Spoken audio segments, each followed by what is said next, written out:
Let not hate rule thy heart. Let not fear break thy will. Let not wrath cloud thy mind. Let not midnight stand eternal.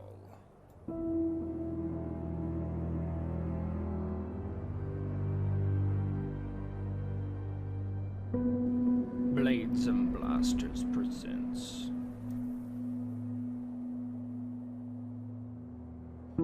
Eternal Midnight by Rogue.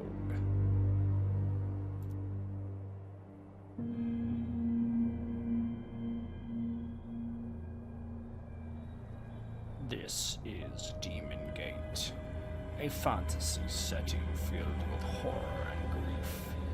Keep your fires high, else perish in the darkness. And at the end of days, the first sign shall appear in the heavens. Justice shall fall upon the world of men. The armies of light and shadow will clash across the fields of eternity.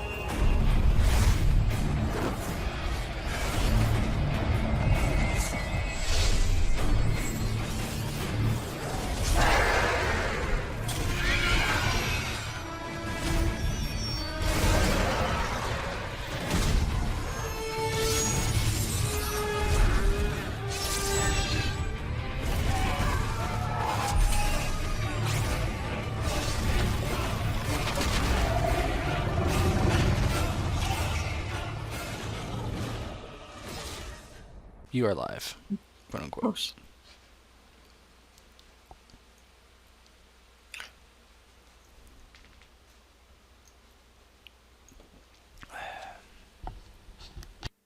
Hey everybody, welcome back to the next episode of Demon Gate, the dark fantasy tabletop RPG. If you're liking the system, you can find it exclusively at drivethroughrpg.com in PDF and hardback form. You can also check out the website at arcanumsyndicate.com for upcoming info. I'm Rogue. I am the GM for tonight, as well as the creator of the game. So if you have any questions, you can post them in the comments. I'll try to get back to you ASAP. Also, be sure to like and subscribe to Blades and Blasters if you have not already. They have a plethora of awesome games lined up. Tonight on Demon Gate, we have our players. We have Tet playing Wrath, and Matihi is playing Yuya / Vengeance. And Ghost will be continuing as Tathar.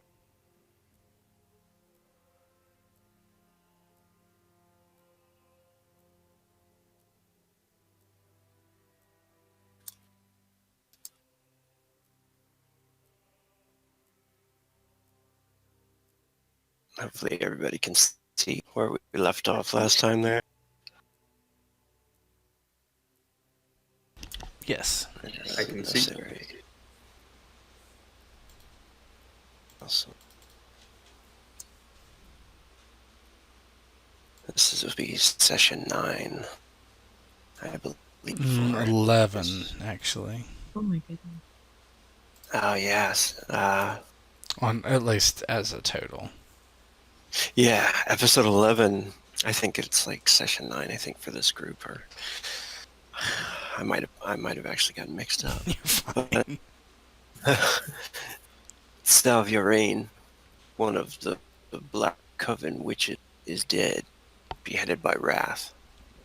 Her powerful Veil Knight Guardian was withered to dust in an amazing display of sorcery by Tatharfar.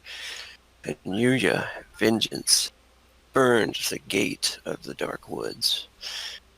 Yuya had come face to face with her mother as well, whom she had thought had died in a fire when she was a child. Actually, her and Keltiel, her sister, had lived under the impression that Keltiel had accidentally in a house fire. I'm gonna have to Her stop mother, you there. You are cutting out really bad. Yeah. You wanna try to disconnect and reconnect? yeah. Oh, oh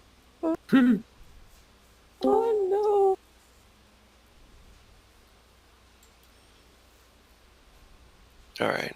Can you guys hear me? So far, so good. no.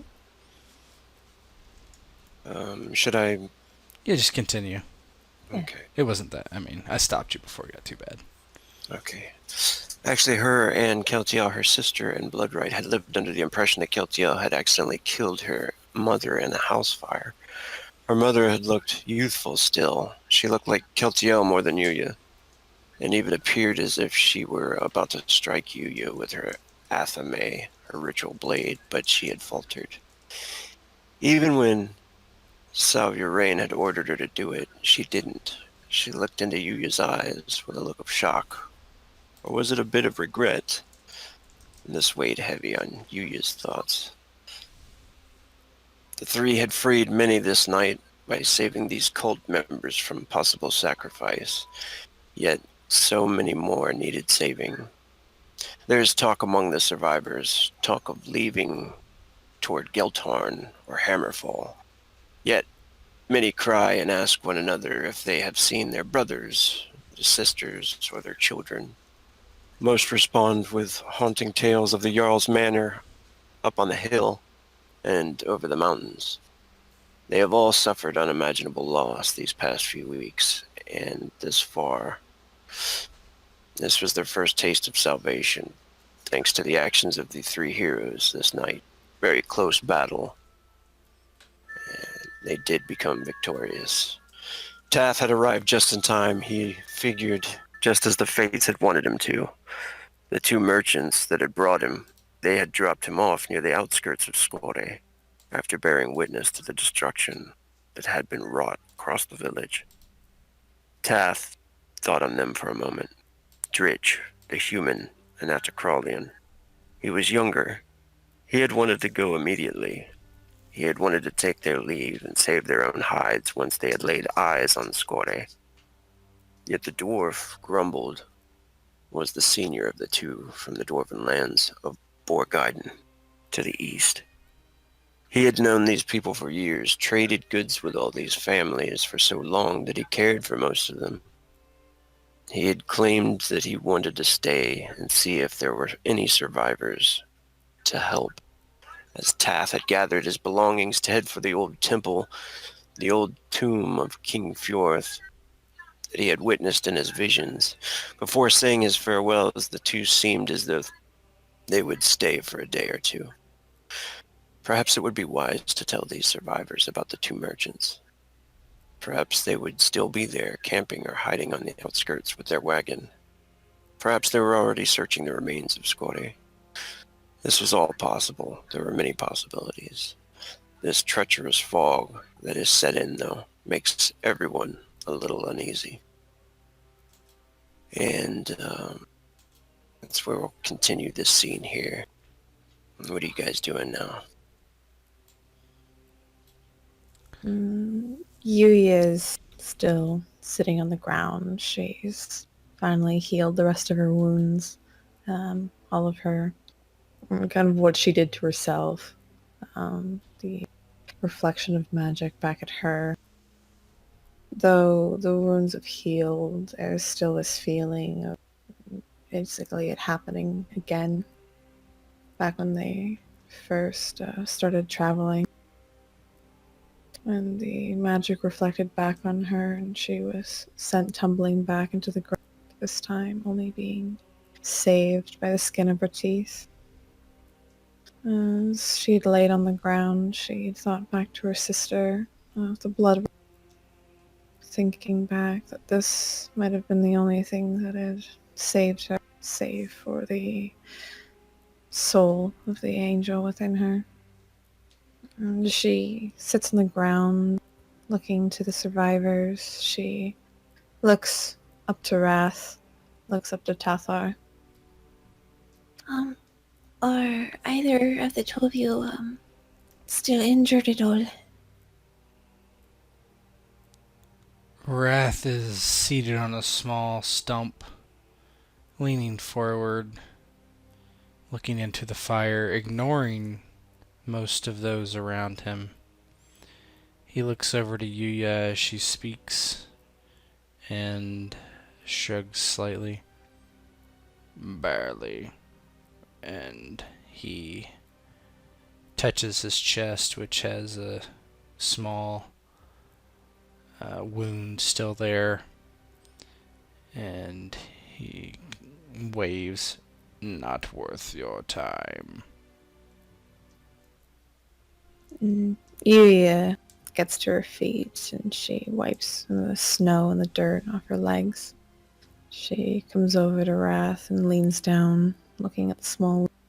Are you sure I can... Doesn't have to be magics or anything like that. I can do at least something to try and repair it. He shrugs as he looks past her into the fire. As you will. Yuya gets down on her knees and starts just using some gauze and different leaves and everything around to try and at least seal the wound, making sure it's not going to get infected or anything like that.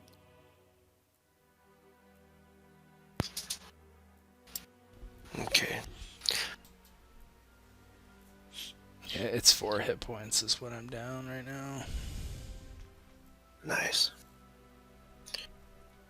What's Tethar doing as she's working on the wound there? Tethar is actually going to see what... I'm going to probably look into the fire for this one. He's trying to see what he feels that would be best to do with all of these around, wondering if they should be, taken away, sent over to the two that he came in with, or if they should be tried to put towards divine purpose here to aid the angels. He's not certain. So, what's my thing for that?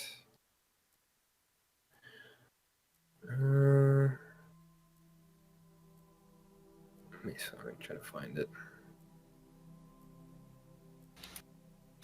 Yeah, you notice some of them over here had gathered by a tent. There's a pretty large tent over there with bones kind of set up around the whole place. And it seems that the ogre ghoul that had moved towards you guys had smashed one of the cultists and with a fatal wound, and they're over there watching the guy die or comforting him in his last minutes, and they kind of like look over towards you all sadly, looks of despair and everything. There was nothing really to do to save him. Yuya, she kind of applies a little poultice and some healing. On Wrath, she stands back up fully and gives him a little bit of a smile before making her way over to the 3 that are gathered around their deceased friend. I'm sorry that we didn't come in time to save your friend.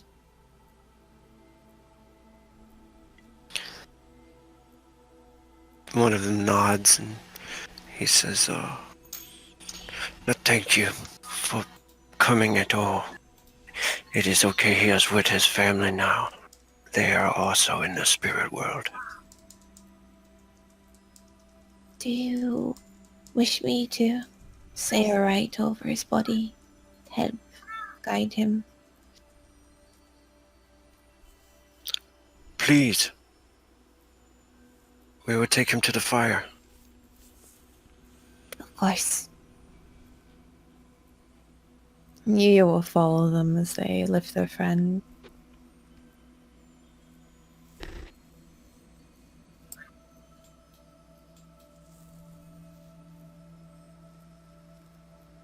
And as the body gets cast upon the flame, as they slowly look at his flesh and burn him away, there's a very similar rite that Yuya says, very similar to when what was his name from the very first episode? Oh, the old seer. Yeah.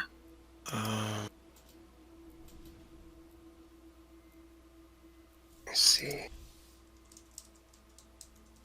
Ismar. Yeah, that's right. That's right. So she says a very similar rite to the one over Ismar when he was deceased. Everyone was gathered around. She sees everyone behind her, extending her hands, and you can see as she says the words, she looks up to the sky towards the moon. Is it visible right now? Yeah, you can see the blood moon is still very full, very red. Yeah, and as she finishes her rite, there's a small tear that leaves and trickles down side of her cheek, and she wipes it away, looking at the rest of the men. I'm very happy that we were able to save those of you who we could. No, I understand that many of you within the village are still missing, or unfortunately worse. We like you. She looks to Tathar and Wrath. I think the three of us would like to make sure that you'll get out of here safe. Either it's hard to be going back to your homes at this point. We hope to make this place a home again for all of you. We hope to exorcise whatever demons that there are within this place. And we want you to have this place back to yourselves and not have to fear this happening again.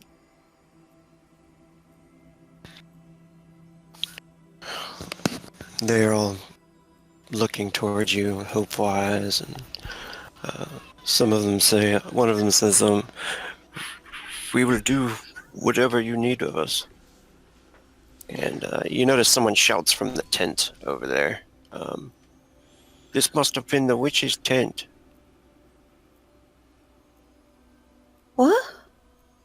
And she'll kind of peer over there past past some of the crowd. Wrath stands up and begins to walk forward, stepping over the woman he had killed, her throat open, her mouth agape. I will tell you what you may do, he says. He's a tall man, heavily built, strong, sinew muscles. I am here for the will of the Maker, the one true God. Keep him in your heart, and you will know who saved you. Spread the word of the Maker in these lands when you go forth. For only from his divine intervention are you here today.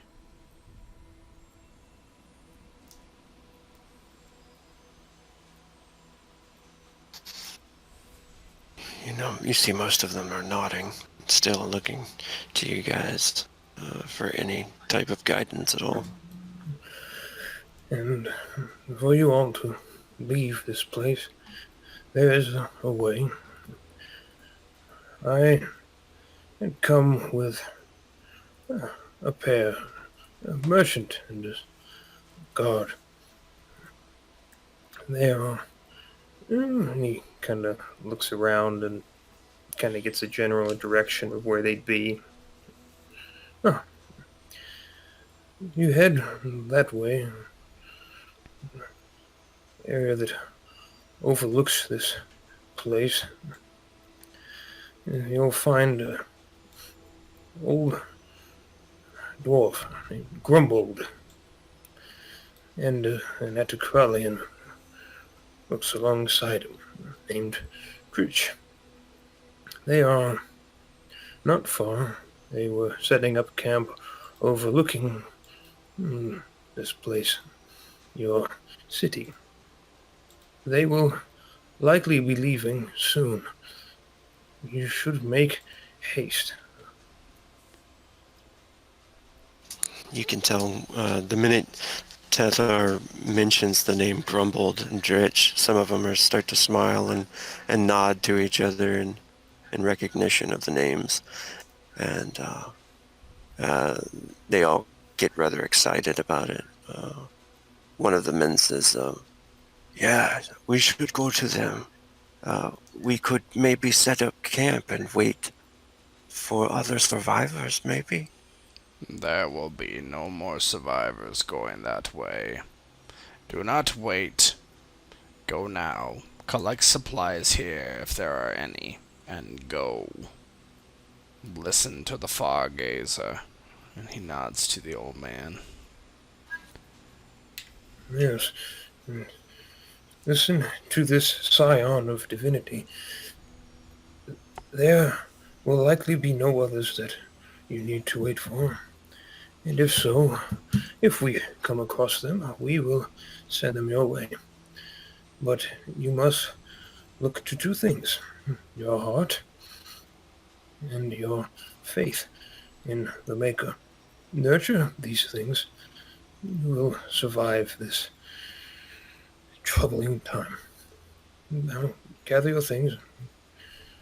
Be off for your safety.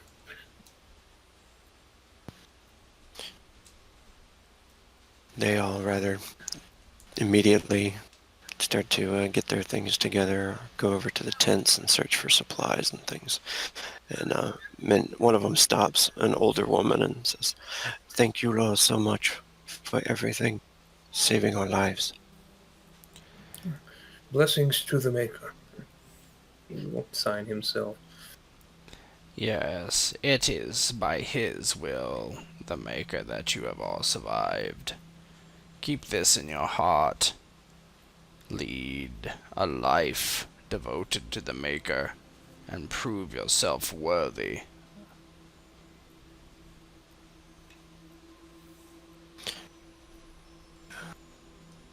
You notice as they start to disperse, a couple of them still look sad, talking to the others. "What about my son? He might still be here." And then somebody else grabs him, and hugs him, and they kind of support each other in the moment. And as they all disperse, you guys are left to search the tent. Yeah, Wrath looks to those that are grieving, but it doesn't really register. And he simply nods to Fargazer. Come, Yuya has walked off. Oh, yes. As they're walking towards the tent, he says, How did you come in the service of the Maker, Fargazer? These lands are bereft of many that worship the one true God. Well, I am from the south, where it is more common, but I was not raised a servant of the Maker. Rather, I became one. It gave me clarity. This gift, you can imagine, I have is also a curse at times. As I began to become more powerful, I had less control over my visions. It was through reading the works of the Maker's disciples and his holy guidance that I began to understand that I was having visions of the angels, of their plane of existence.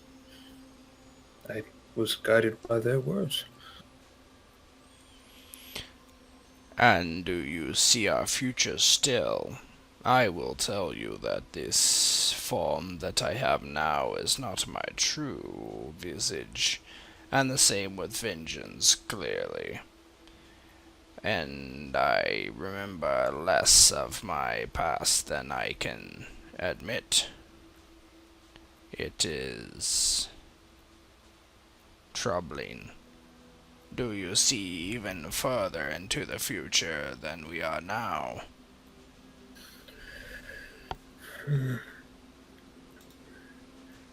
I understand that you have some experience in seeing visions and events as well, through what I have seen. I would tell you that for me it is difficult to discern these events. I wish that they were more clear, but the future, the present, and the past, they all intermingle, and it is not always consistent with what was, what is, and what will be. Rather, there are threads of what may happen. Take the events of our combat, for example. In one instance, we approach this camp, we go into this fight, and none of us are injured whatsoever. In another, what happened to you happens. And in another still, we all perish. It is not a matter of what will, it is about finding the thread that we desire the most and doing everything we can with what information I have to make it happen. Reth considers for a long time and nods. Yes, no sight into the future is absolute. You are correct.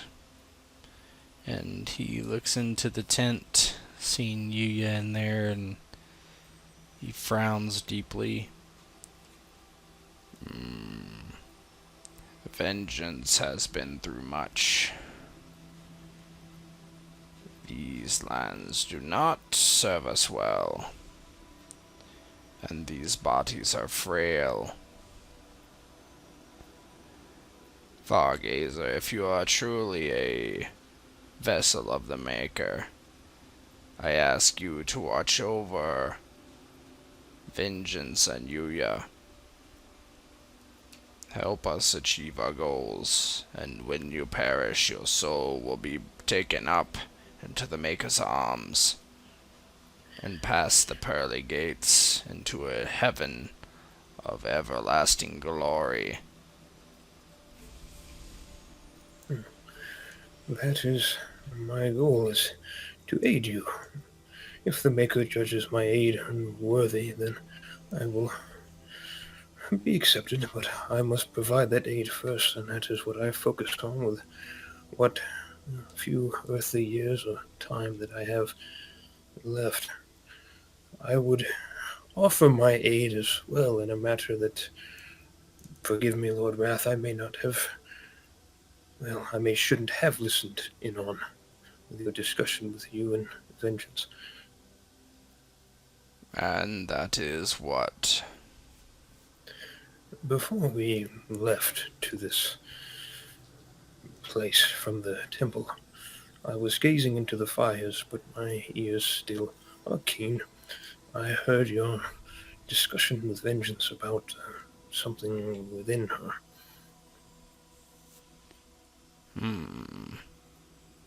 The thing Yuya is fearful of. The thing the witches did to Vengeance when she was in my blade. That is what you mean, yes? Well, whether there's fear of it or not. Only she could speak of it, but I think I may be able to understand what it exactly is within her. I possess a skill, an ability that allows me to enter another's conscience, a dream state. I would be willing to do this with permission to do so. Wrath remains silent for a moment. This is Yuya that is fearful of the darkness and her cell when she slips into her unconscious state. I will allow it since she is special. She is favored by the Maker. He wishes her, above all else, to serve, to bring vengeance to this world. And in this end, I feel, Yuya will stand alone as we ascend and back into our forms, rightfully given to us at the dawn of time. She deserves some recourse. We shall talk to her and give her the good news. Come. Yes, of course. And Wrath waves Tethar in as he steps into the tent.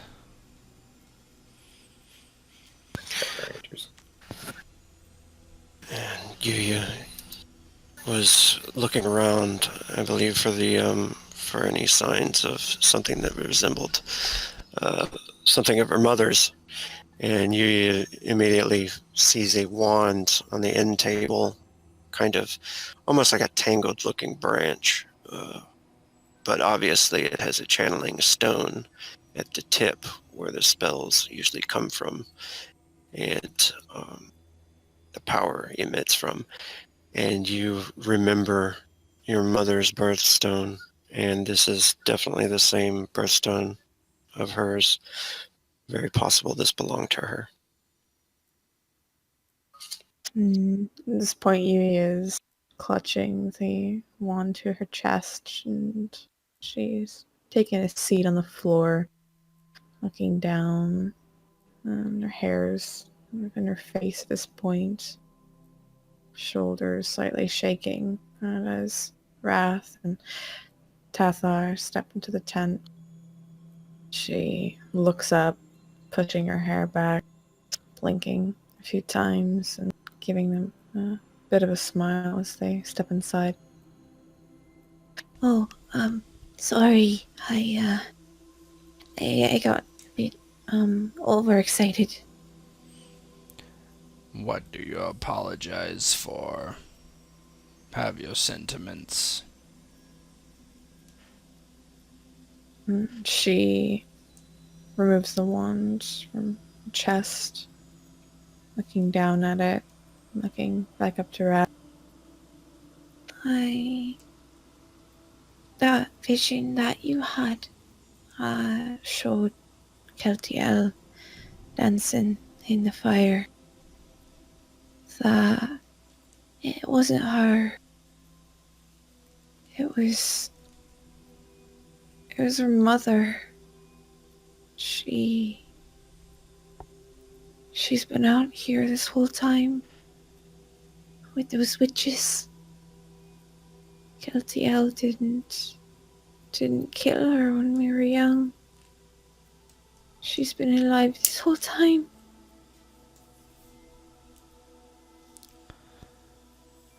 Wrath looks over at Tethar and then back to Yuya.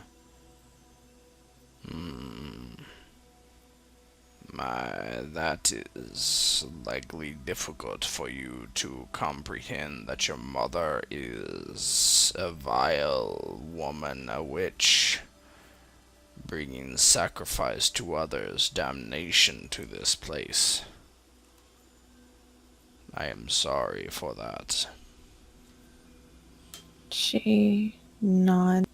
It is, hard to think about, considering, well, if that hadn't happened, I wouldn't have been able to find God in the first place, but this, this means that Keltiel isn't bad. She's not working for any darkness or any demons.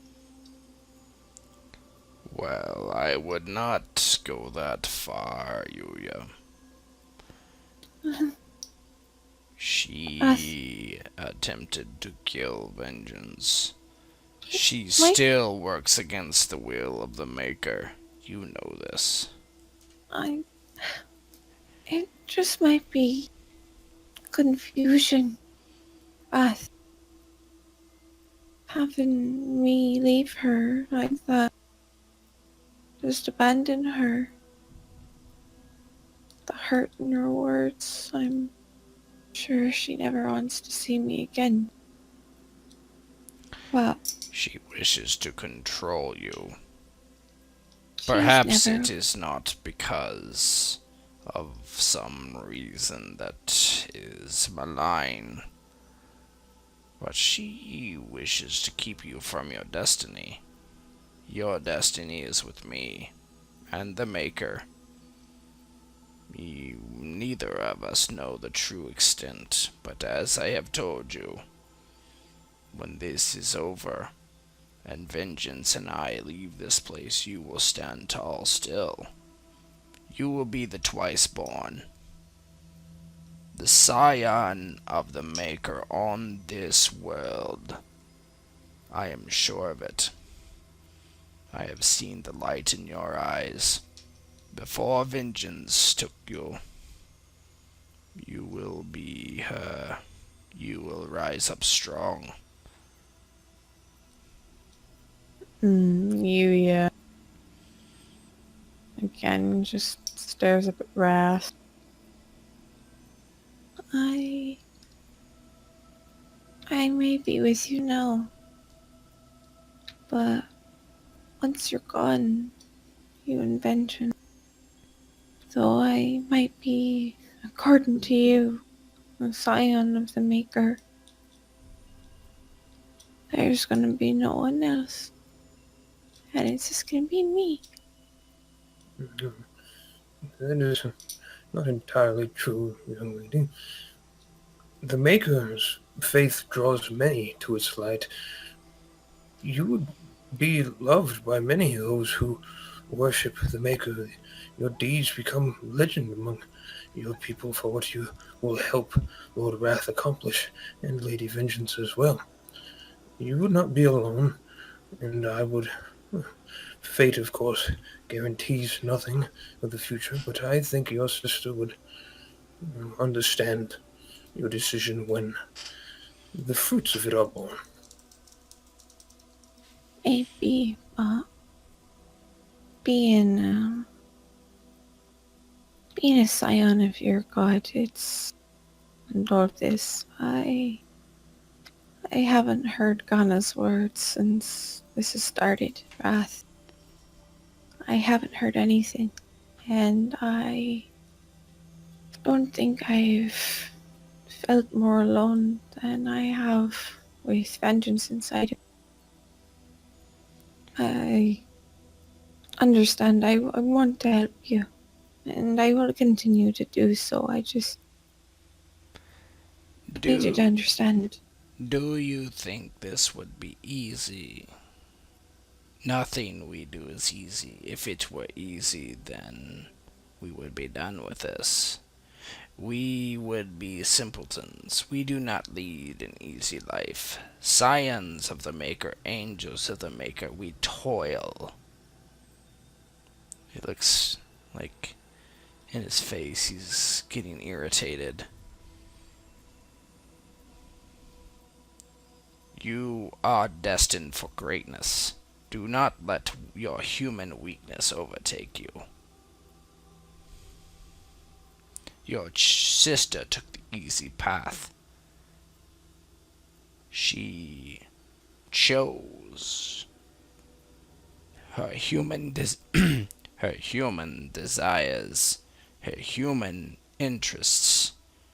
You followed the difficult path, the one of structure, the one of belief. This will not be easy. You may feel alone, you may feel pain, you may feel despair, but you will fight through it. I know you will. Then he reaches up and brushes his thumb across her cheek, pushing a stray hair out of her face. Yuya. Oh, her eyes are fairly glassy. She gives Wrath a fairly genuine smile and You're right. It's hard, but you're right. I have to keep pressing on. I have to keep going. For you and vengeance and it. Not for us, for you, for your destiny. And I must help you as you have helped me. And that is why Fargazer has come. I now see it clear. He can help you break from your cell that you feel from the essence of corruption the witches bestowed upon vengeance. He will help you. Fargazer, tell her what you can do. Yes. Well, young lady, I have possessed some power in entering others' conscience through a dream state. While you rest, I will rest as well, and use this power to find you in your conscience when you're in this place of darkness. When I'm there, we will confront whatever the source of this darkness is together, and we will evict it from the psyche, from both you and Vengeance's body. I think this will improve your outlook on things. I will do everything in my power to make this a reality. you see Yuya tense up when he mentions resting. Oh, I have to go. Back. You mean? I imagine it is not an easy thing, but for it to work properly, you have to be at rest. For you to be on the outside, vengeance within, though I know not what vengeance sees, I believe that whatever this is inside is trying to choose you over Lady Vengeance. It likely thinks that you are an easier target. We will confront it together, and we will show it that you have a stronger resolve than whatever it surmises of you. With Fargazer, you will destroy this darkness within inside you, and you will know ease and comfort while you slumber. Yuya takes a deep breath, exhales slowly, and then slowly. Alright. Well, alright, if you believe this will work, then I'm happy to do it.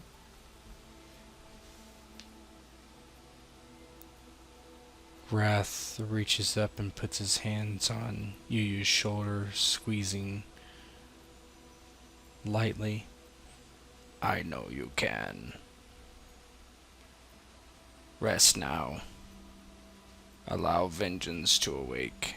She will need to understand what happened here, and she needs more time accustomed to your form. Of course, I don't know if I can, but I'll try at least to get her out if I can. Maybe if I just sleep, she'll come out, because I don't really feel very much from inside from her. Lie down. Come.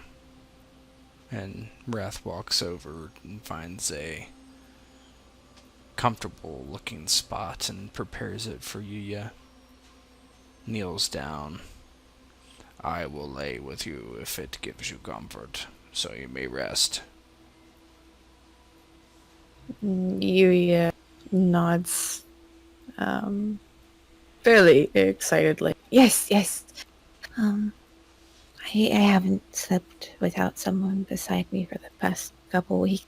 Oh, I was hoping.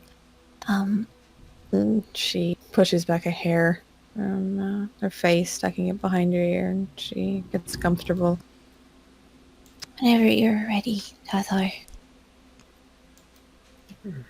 Very well. Try to find a comfortable spot here to lay back and wait for her to fall asleep and try to follow closely after. You notice the fire. It's the fire burning outside is very bright of the gate burning. I mean, it's slowly dying down, of course, at this time, but the light from outside the tent it has the whole area pretty warm and comfortable. So in the tent is very comfortable as well, and all of the pillows and everything. And so as Wrath is laying down as well, and her upon his chest, maybe, or He probably would lay there next to her and play with her hair, just do, soothing things. He's not going to fall asleep.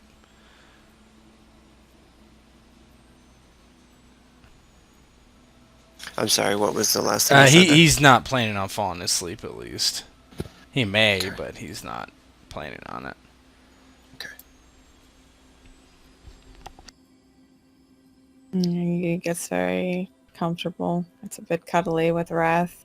And she lies down, and you can see there's a slight hesitation and closing her eyes. What she finally does with the heat outside and the comfort of the pillows.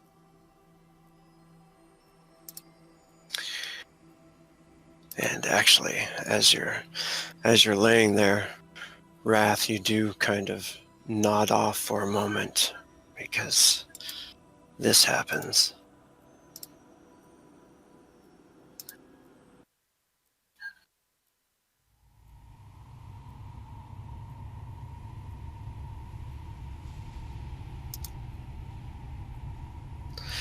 As you're laying there expecting to stay awake pretty much, and just petting her hair, it's almost as if a vision flashes of you fiercely sawing the blade through the flesh and bone of the witch's neck. The bone spear she had cast in response to your attempt to finish her caught him off guard and pierced through his cuirass and into his torso.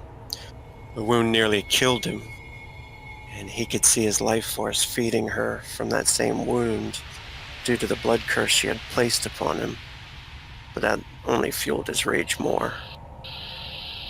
He unleashed what was left of it upon the witch, wanting her to feel the pain, and she did, gurgling and blood spitting from her mouth. It satisfied him for a moment. She collapsed, and he collapsed next to her.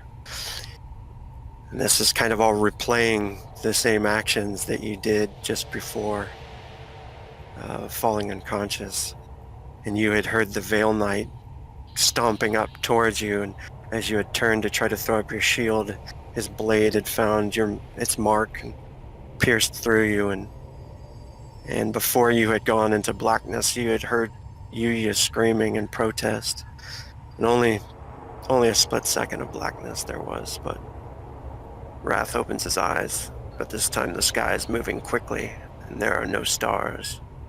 There's no more pain. Your wounds are healed, and you slowly rise to your feet. Is this the Veil? The Shadow Realm? Wrath sees the ruins of a wasted realm around him, toppled towers and burnt fields, mountains in the distance. Those peaks look familiar, though, but all the trees are burned, and all is winter. There's darkness and snow covering the remains of an ashen wasteland. The ashes fall upon this desolation, and there are bodies everywhere that seem either charred or skinned. It's as if a huge burst of fire destroyed everything for miles. You remember seeing this before, but can't recall where. Or perhaps this hasn't happened yet. The truth hits you, for this is a possible future, and you can feel it. It's a glimpse. You look down to see gleaming silver within the charred remnants of two corpses holding one another. You brush away the burnt robe and make out the holy symbol of Ghana. It's Yuya's amulet. And it's on her body and her remains as she holds Keltiel closely. They had died together in this somehow. It begins to sink in. A piercing screech in the sky causes you to look up, and you can see beasts flying through the clouds, wings flapping, demons or dragons perhaps. Curiously, you try to make them out, but there's too much ash. Then suddenly the whipping sounds of wings pound the air, bringing a fierce being to a halt as it lands on the ground before you. Mighty strength. The corpses of Yuya and Keltiel, they scatter. Ash flies up, nearly blinding you. As you reach for your weapon, you realize you don't have it. As you glare towards your opponent, you notice your shield, your sword, your armor is on him. And his outstretched wings, he has a deep hood, it hides his face, but there's a flash of his eyes. It's not your normal blue color. It's like the fire as he scans you. An orange halo erupts, burns over the Dark Angel's head as he speaks. Do you not recognize us anymore?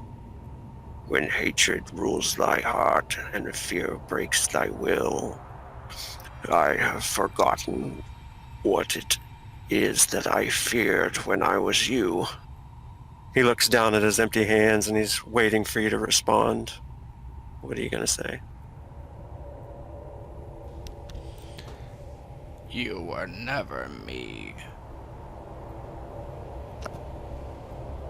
He looks over towards you. Was I not?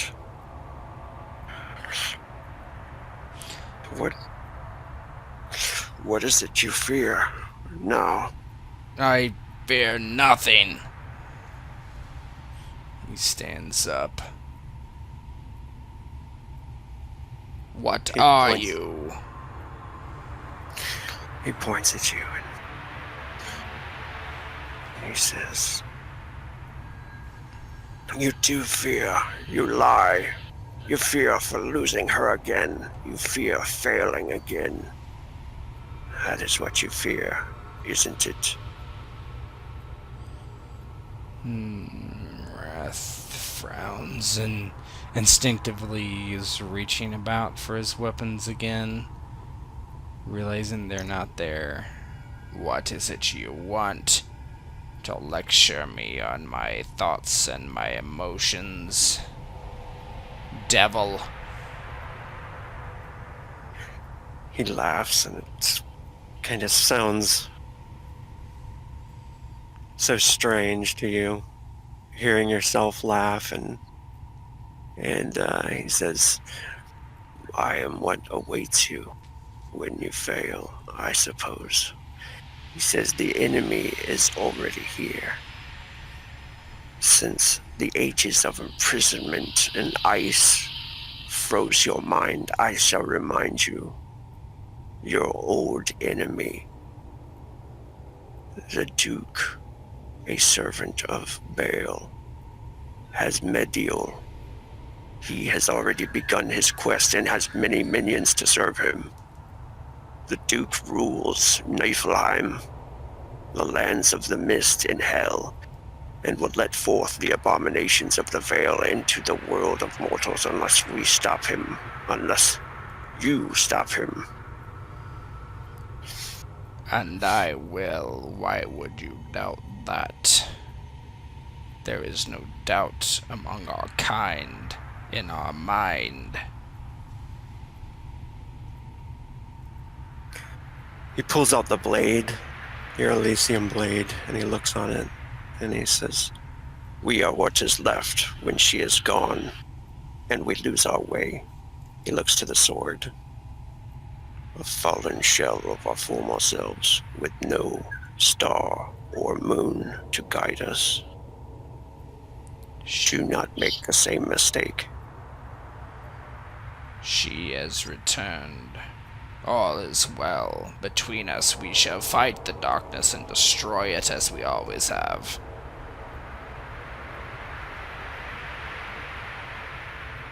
He nods and he says, "She has returned, but she is not as she was before." He points the sword at you and he says, "Perhaps this is always our fate. The black door has already opened. Vengeance. She must make another sacrifice of herself, or all will be lost." What are you talking about? You notice everything begins to shake, like the world's breaking apart. And he says, "Do not let midnight stand eternal." We will destroy the darkness. And Arath is getting extremely agitated and begins to walk forward. He seems as though he wants to tell you something else, but then you kind of awaken next to Yuya again. There's just a gasp. His eyes flash open, they're shining blue as they do. He's looking up into the ceiling. His brow is covered in sweat, which he is not used to. His human, or his Nephilim form, his mortal form, not quite able to comprehend or deal with his emotions, like a nightmare. He sits up quickly at first, then realizes the body of Yuya is next to him. When he looks down, first he sees Vengeance lying there. But it doesn't stay for long as he remembers what had just occurred. Not the dream, but before the dream. Him lying next to this mortal. Him wishing her well, at the very least, and not wishing her pain. His mind is strained from what he's not sure is real. Maybe it was just a warning from the Maker of what could happen. The price of failure would be the destruction of this world. It was normal, but he couldn't shake something that he had said to himself, that Vengeance would need to make another sacrifice. He didn't understand it, not fully. He didn't know why the Maker would tell him something like that. He stood up, walked away from Yuya, looked outside of the tent idly into the night, and hoped Tathar was able to alleviate her of her suffering, but missed and longed for Vengeance's true form once more. He remembered them flying through the air, sparring. Their blades bouncing off one another, sparks in the heavens like a comet. He frowned. Something was different this time.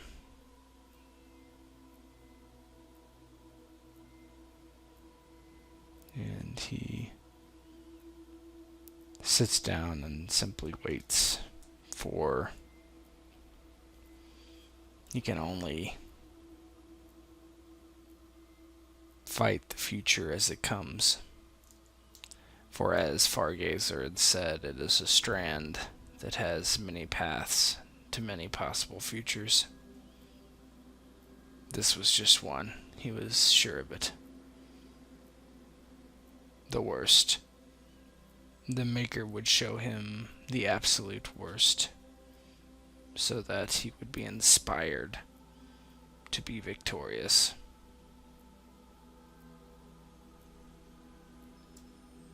That's it. Vengeance.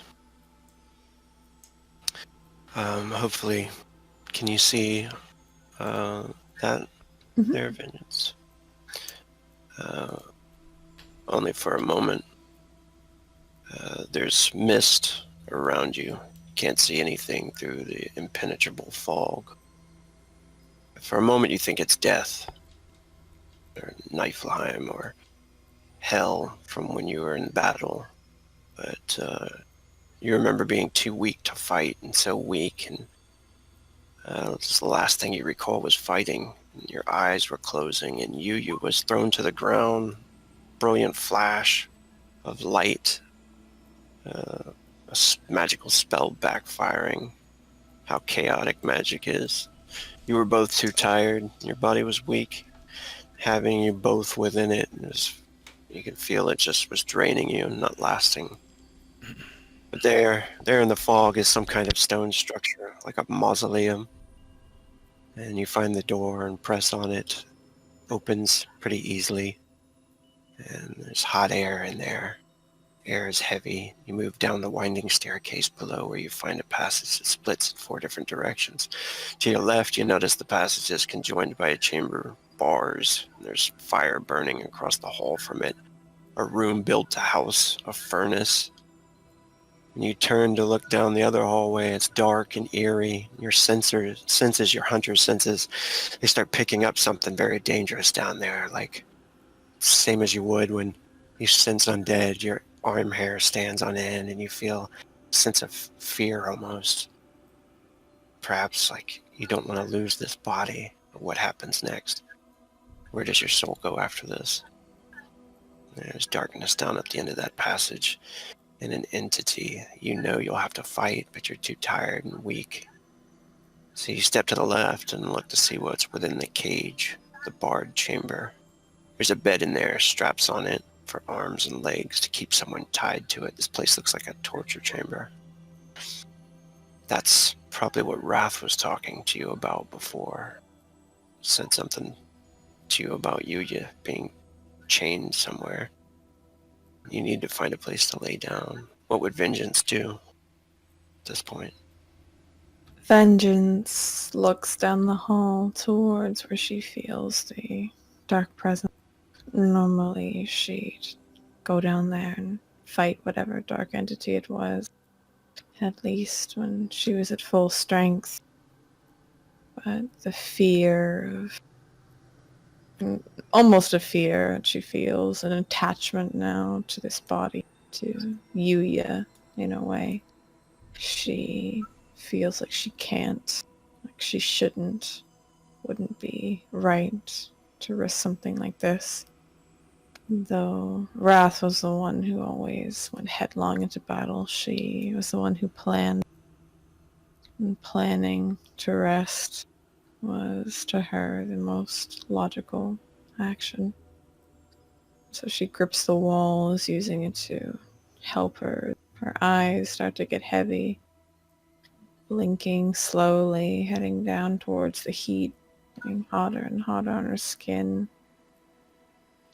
And she enters the area with the bars, looking around, seeing the bed. And she goes towards it.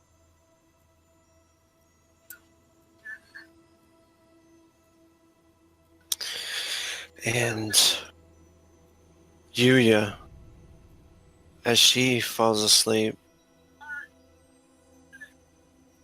she appears in those chains and those manacles when she awakens.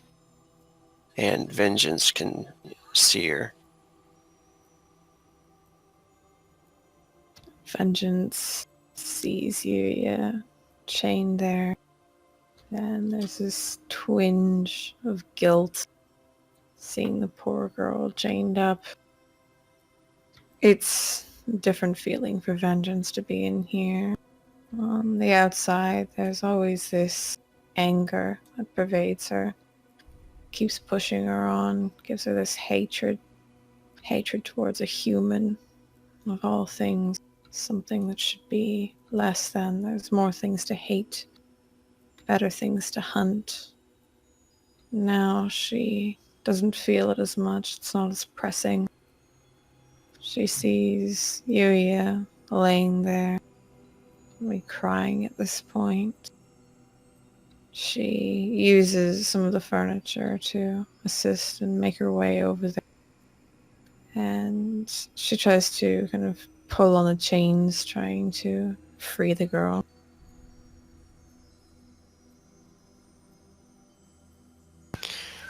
And you're easily able to untie her. What does Yuya do? Yuya, she seems terrified when she first arrives. Just not yelling or screaming or anything, still feeling that entity from down the hallway. And seeing Vengeance finally there, there's a wash of relief to finally see what she considered to be a prisoner. Kind of, not quite her torturer, but the one who imprisoned her, finally freeing her. And as Yuya finally gets the binds off herself, she rubs her wrists. And with that, she looks to the bed, seeing, I guess, Vengeance, being completely exhausted at this point, having it hard for her to stand. Yuya will assist Vengeance in getting comfortable, laying down to rest. And she puts a hand on Vengeance's head as she leans down. There's someone here that's going to help us. Tathar. He's coming, and I'll make sure nothing happens to you down here. We'll be okay.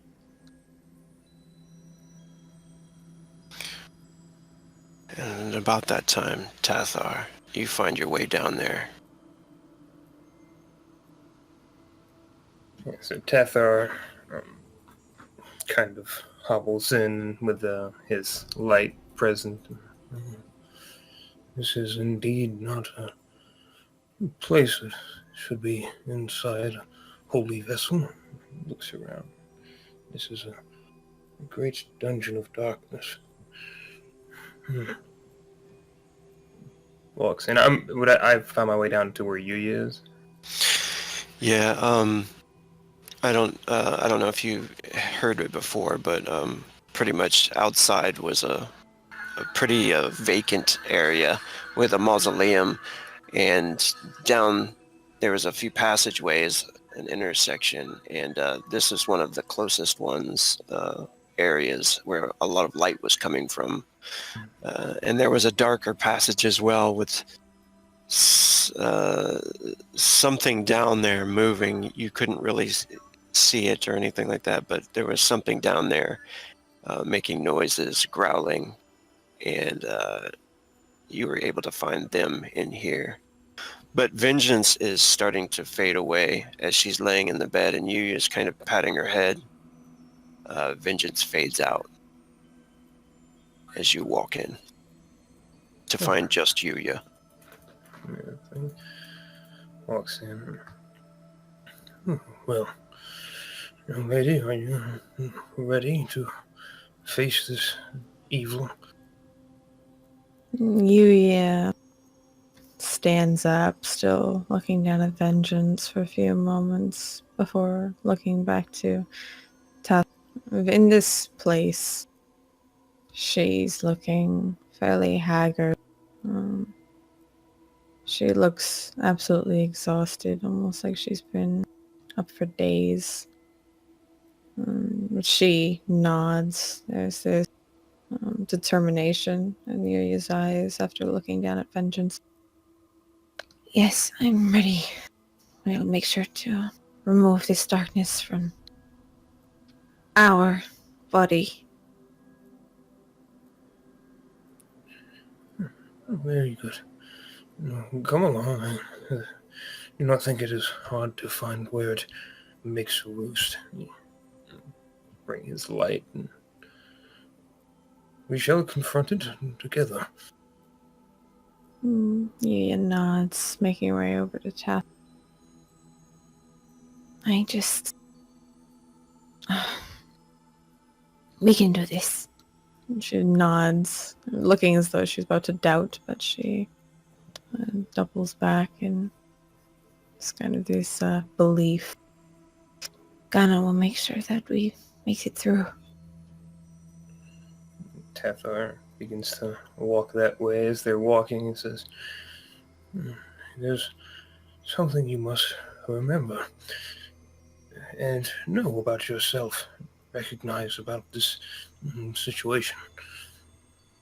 This beast stalks your body, this is true, the dark corners of your mind. It knows where you are, but it stays in its darkness. There's a reason for that. It is afraid of you.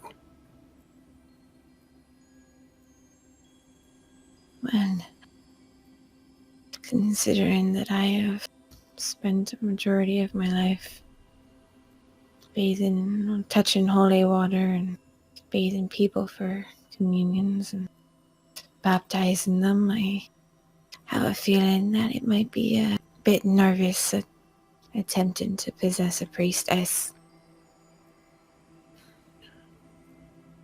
Nervous, I don't think, is the word. I will not pretend to know the mind of an evil spirit, but if they think like we do, I would be terrified at the prospect of confronting one who could banish me from this land. Keep that close to your heart. You have the power to send it away. I will be here to help you find it. Thank you, Tathar. Yes. I'm gonna head towards the dark hall.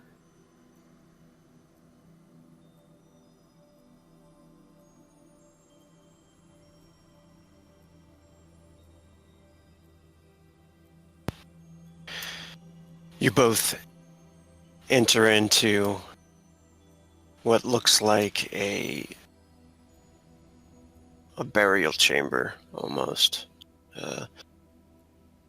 You think that perhaps you may have seen this place before. Maybe if it seems like some great cathedral's burial chamber, perhaps, or maybe some place you imagined one time that might have existed in Hammerfall from reading the stories of that big city and all the huge churches that they have there.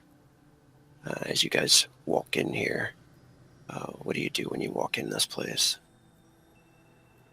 Yuya keeps her eyes about, trying to both see and feel where the entity is. The one that she's been so afraid of this last while since Vengeance first became one with her.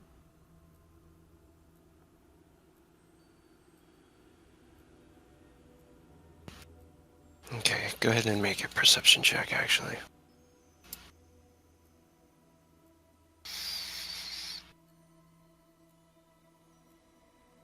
And Tathar too. Yeah.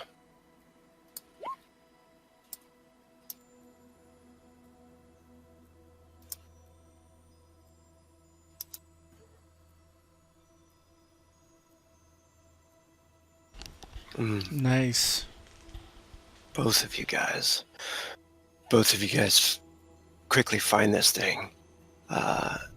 You can hear something like, it sounds like it's feeding in the corner, and you come up behind it. It's three-headed, disgusting beast, an abomination, and it starts to turn towards you. What do you want to do? Oh, good lord. I know. Just give me one moment. I gotta check on. I don't know if Tathar wants to do anything because I've been. Tathar will step forward and, I mean, he's old. He cares not. He sees this as some skulking beast inside of a holy vessel. Turn and face us, you horrid beast. You creature of misery and deceit. Turn and face us. The beast turns around and stands up. It's like nearly 12 feet tall. You can see the three heads and many arms. It's swimming with like blackness. And it starts to step towards you both. You can both roll initiative.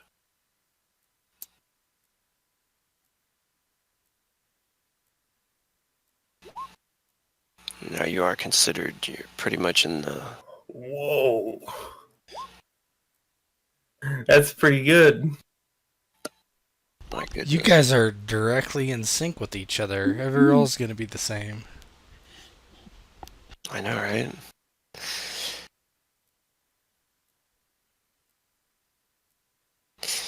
So it hurriedly steps forward and it's going to try and grab Tathar.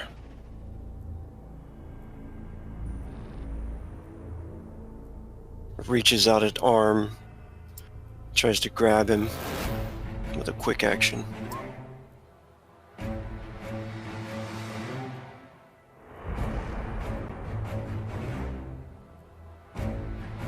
But Tath is just too fast.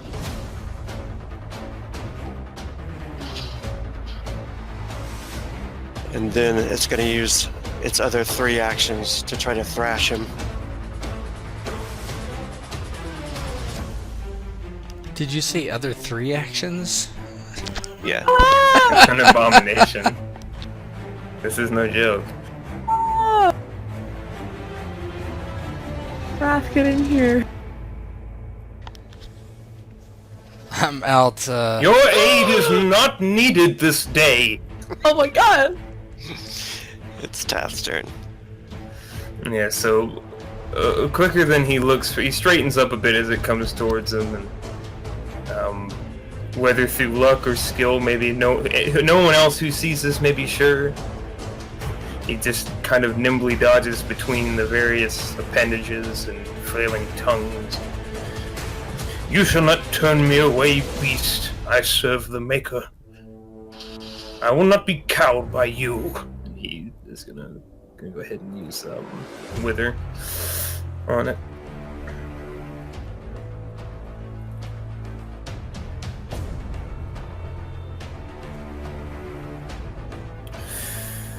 Ooh. Let's see.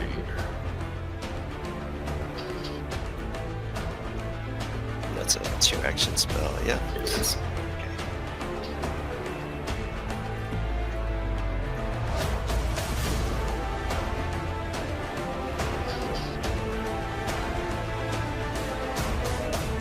Hits.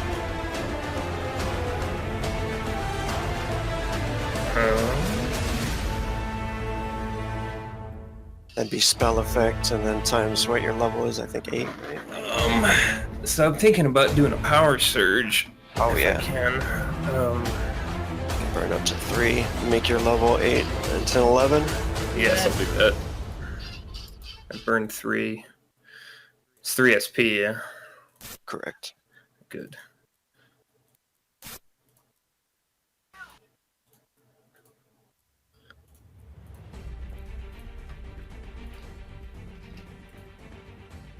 Oh, nice. So, it's a very powerful hit to it. What does that look like? So backing away, he holds his hands up, and energy comes from the fingertips towards the abomination, starting to cause decay among its already decaying form. Chunks of it fall off. I shall banish thee, the young priestess, and I shall send you from this plane. And he is going to go ahead and burn a frenzy and do another wither. So I have 3 magic actions from quick spell typically. Cool. And then I'll do another one.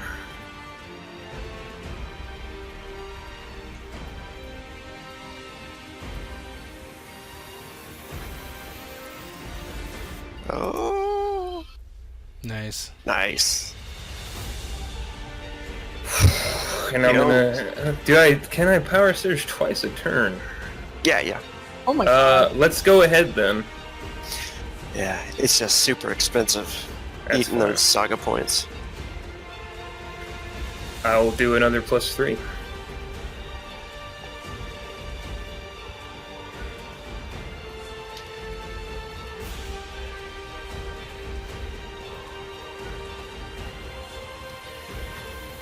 Whoa! Oh no! That's not what you want. Bad. That one barely gets it. That's what happens though. Man. Alright. Yeah, you gonna save that last frenzy? Any one action spells attack? I don't think. No one action spells for it. Oh man. It happens. That's sadness. Alright, what's Yuya gonna do? Yuya takes a step back away from the abomination, raises her hand. Let Gunna's light purify my mind, my body, and let it cast you out. And she's gonna cast purifying light against it. Nice. Mm, And just so you know, too, oh, I don't have it. you guys It says- have the power to banish, Oh, we do? and I believe it's. I don't. How do banish? Is it If like you an have the exorcism conjuring or something? skill. Sorry, what? It's if you have the conjuring skill. I do. It's you don't know the creature's name, but so you'll suffer a -2 to it. But it actually takes, I believe, 4 magic actions to try and banish a spirit. But if you do and you're successful, it's gone. I'm gonna do that, and you said conjuring, right? Yeah, when the modifier pops up, since you don't know its name, it'll be -2. Yeah, I'm gonna try that instead.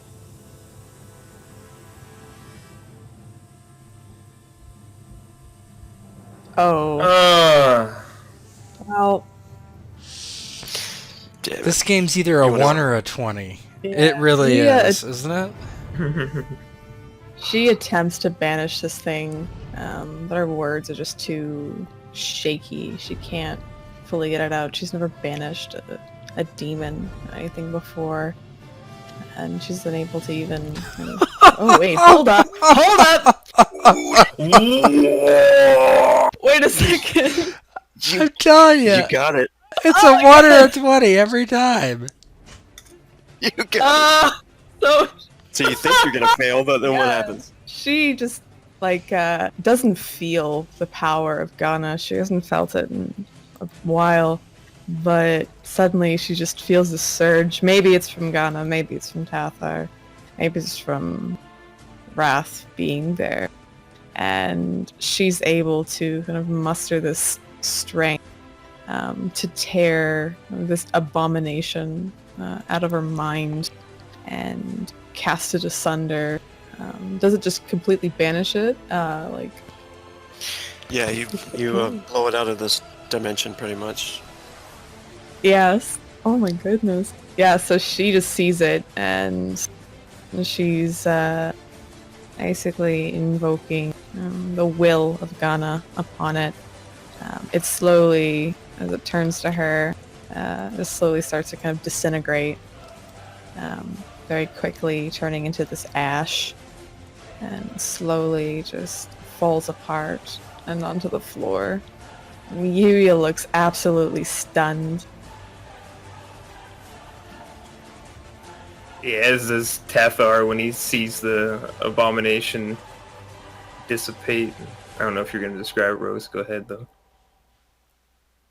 Yeah, and as you see it kind of goes and gets smaller and smaller, and the bubbles and the faces start to just disintegrate into like a liquid form, and everything kind of goes down the cracks and just dissipates. It's almost like you feel it was there just to cause you fear, you know what I mean, to cause you grief, and wasn't actually a very terrifying creature. Yuya just looks stunned and amazed. She's looking at this non-existent entity now, from trapped within her mind. She looks at Tathar and this big smile spreads across her face. We did it! It's gone!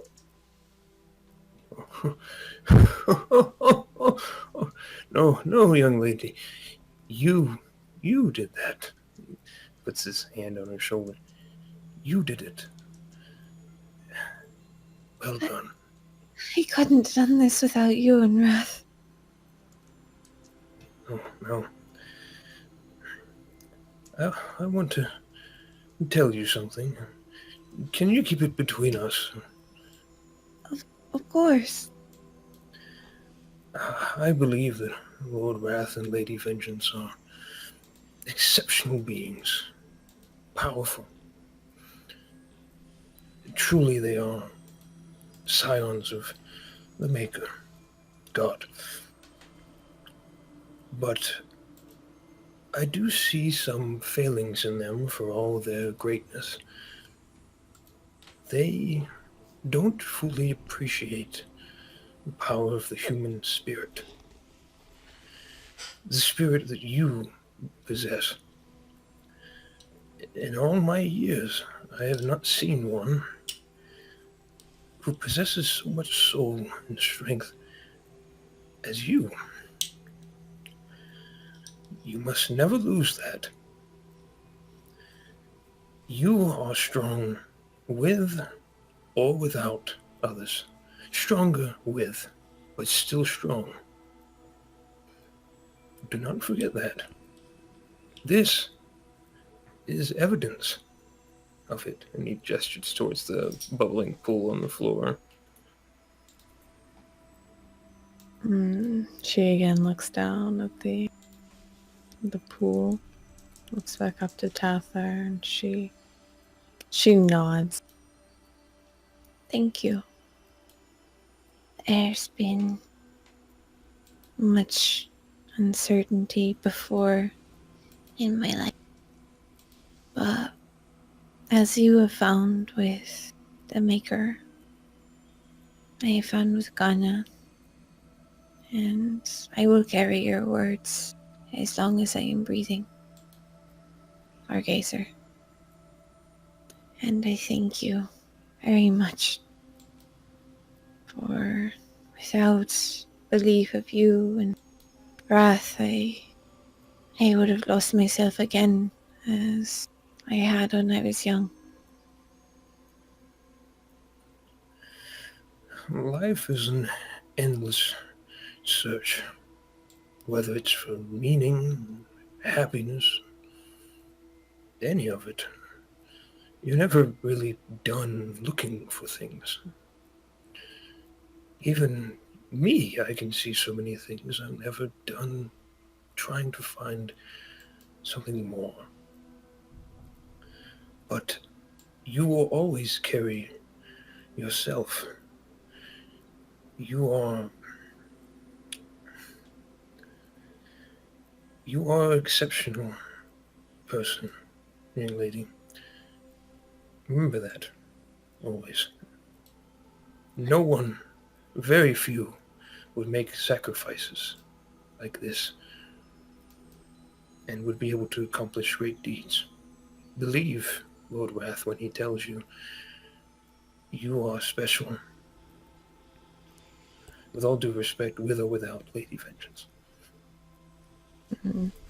Yeah, smiles. I will. And I will continue to make the sacrifices needed for those who need me. And she looks back towards where they came. I should see if Vengeance will wake up now. I'm sure she will feel much better now that that thing is gone. And maybe I can finally get some rest. Very good. This is not my vessel to ruin with my presence anymore. I should leave you to it. Thank you. Both of you gain plus D3 to your spiritual influence. And the scene goes over to Vengeance and Wrath in the tent, or Vengeance in the body.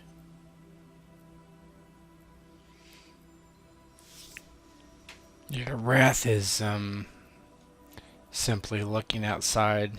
He's not paying attention to what's happening to all of them just now.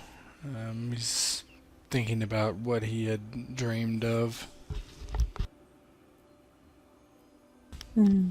Vengeance is up at this point, yes? Yeah, you can see him as you awaken. You see him out there.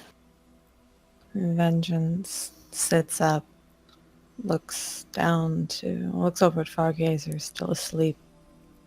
She rubs her eyes lightly, the small nap that she had gotten. There's almost a ease now. The feeling that was within her when she was down in those basements. It's here too. Anger, the vengeance that she did feel. It's harboring, of course, but she knows there are bigger things to worry about than a small woman. And she gets up from her sitting place, moves over to Wrath, and as he's sitting there, she wraps her arms around his neck, leans down. As she touches Wrath, Wrath turns and instinctively says, "Yuya, are you well? Have you awakened? Did Fargazer drive the beast from you?" And Vengeance just laughs and she cocks an eyebrow. I did not know that Yuya touched you such as this. I will have to have a talk. No. I simply had spoken to her last. I'm sorry. It is fine, Wrath. It is all fine now. She sleeps. She has alleviated whatever darkness was from within. Good. It is good. You both will know some peace now with that entity gone.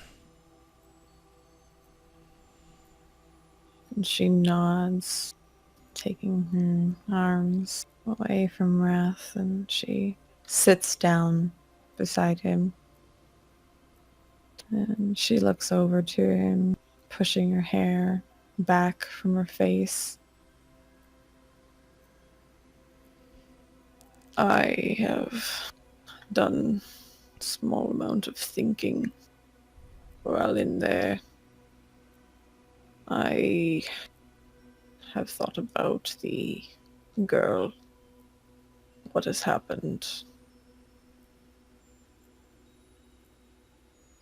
There was a anger, not the normal, not the usual hatred for the darkness, the demons, or something else more malicious.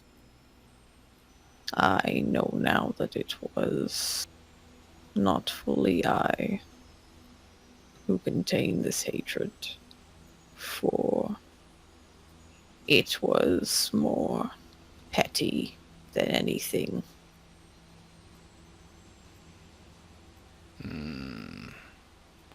I feel there is more going on here than we know. I am Maybe. pleased that you have dispelled this darkness from you, because I worry. I know you worry. And it pleases me that you still doubt me so much. Doubt you? No. I doubt myself. Do not doubt yourself. I never doubted you, as I laid for all those years without a body to move in, stuck within that tree, watching the time pass on, and now finally able to move within this body. I never doubted that you would come back for me. There was never a question. No, of course. I wonder, though, do you think we should find another form for you? Another what? Form. Person. Someone stronger. She looks down at herself. Though physically it would be better to find someone stronger. There is a almost comfort now with this body. There is a desire for me to make sure it is safe, to keep it well. Good. I believe that she will be a vessel for the Maker once we are able to return to our original forms. I believe she will be the scion of this world, Koth, they call it.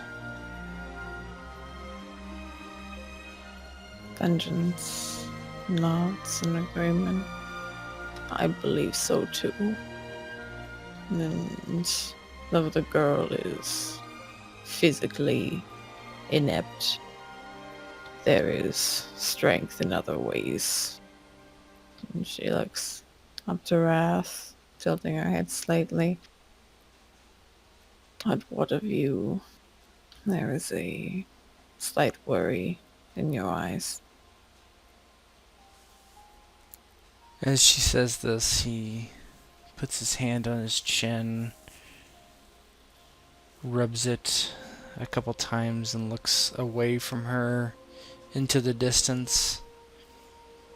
My dreams have been troubled. I tried to tell myself they are the Maker speaking to me, but I only see myself destroying everything that we have done. in my full form, looking down upon me, judging me. I do not know what it means.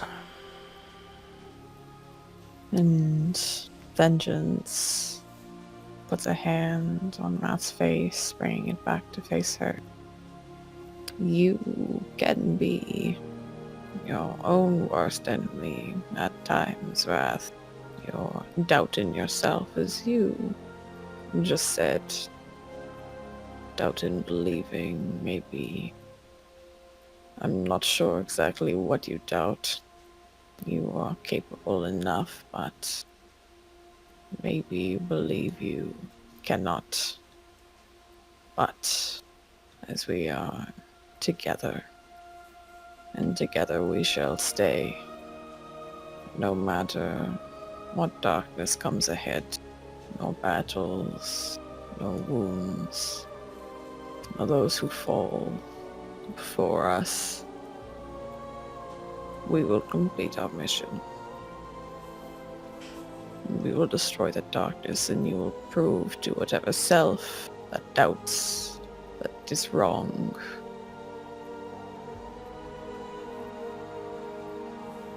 He begins to say something, but instead simply nods. Yes, we must destroy the darkness. I think there's one thing left for us to do. It is to go to the Jarl's Manor and complete the salvation of these lands. And then all will know the Maker watches over them, and the Maker's word will spread from here like a tidal wave upon the sea, and one mouth will say to another that the Maker has given them life, has destroyed this terror from this place, where the Maker is only slightly known here.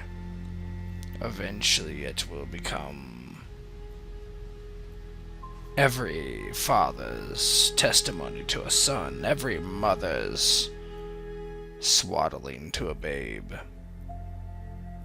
And finally, that is why we are here, to spread the word of the Maker through our deeds.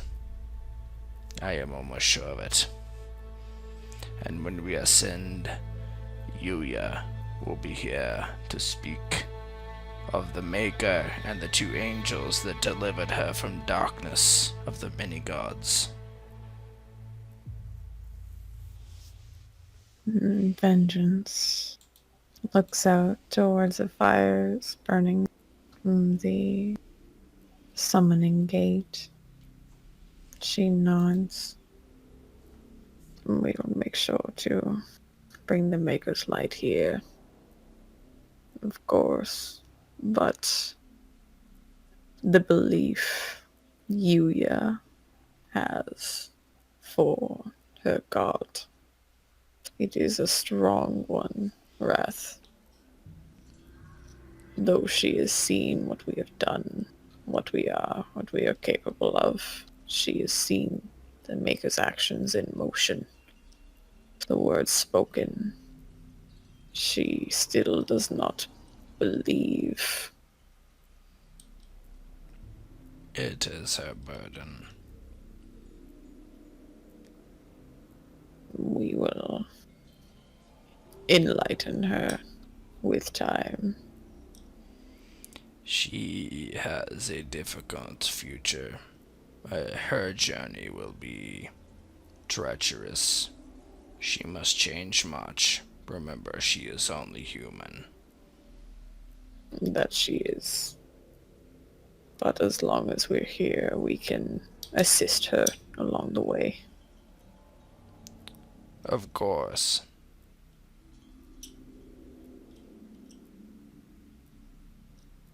And Vengeance looks to Wrath sidles over slightly towards him closer. This is the first time that we have gotten to rest since I came to be again.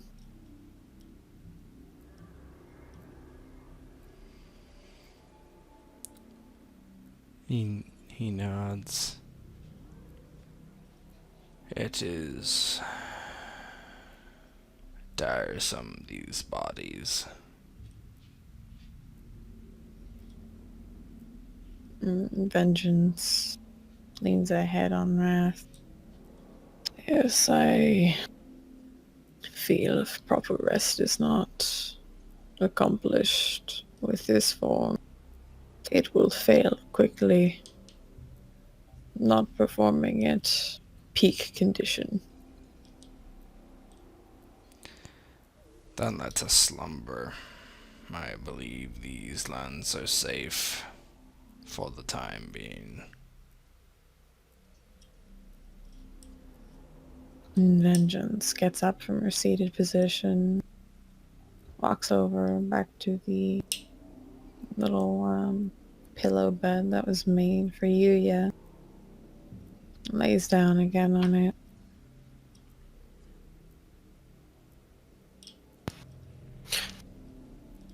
Does anyone need to do anything else for the night? I don't think so. No. Nope. All right. Safely, the night passes, and the day comes, and the mist is still heavy outside. It would be Vengeance that's waking up this time during the day. You all wake up hungry and with a good amount of rest. It seems that all of the people have gone, all of the people that you saved, and outside all of the fires have burned low, just to embers now. It's still very dark in these woods. The fog is still thick throughout them. You're pretty sure that might not leave for now. So there still could be undead about, but there's not enough starlight or not enough sunlight actually to destroy them. So they could still be wandering around here freely. But it does come with a little bit more light throughout the woods. What would you guys like to do? Do we have a sense of, since we don't really have the map, how to get back towards the Jarls? I suppose we could go... So do the woods directly connect to Score? Or are we still on the other side of the... Yeah. chasm or whatever? You guys are in the Deadwood, which is on the other side of the mountains. There's a little mountain range there. So we can go through the mines? Is that the... Yeah. So, Wrath wakes up after Vengeance and sits up and looks around. Still kind of... this waking up thing is different for him, obviously, because he usually just never slept. And it just says, "Are you awake?" And doesn't know who he's actually speaking to or how to address someone that early in the morning. Yeah, Vengeance. She's been kind of sitting up. Seems to be working on her bow at the moment, cleaning it. And you can see kind of reinscribing, or repainting her face. And she looks over to Wrath. I am indeed. But that one, Fargazer, is still slumbering. Should we wake him, you think? It is a... we most likely should at some point. Do you think? Well, what do you think we should do next? I have an idea.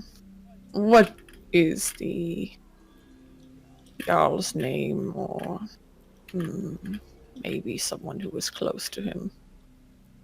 I have an idea of how to track him.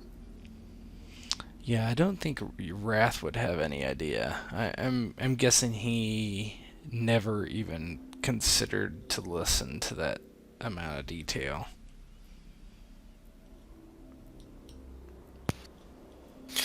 Yeah, that's probably true. I mean, if you want to make an intelligence check, I would say target number 7. Okay. Yeah, I don't think he would actually.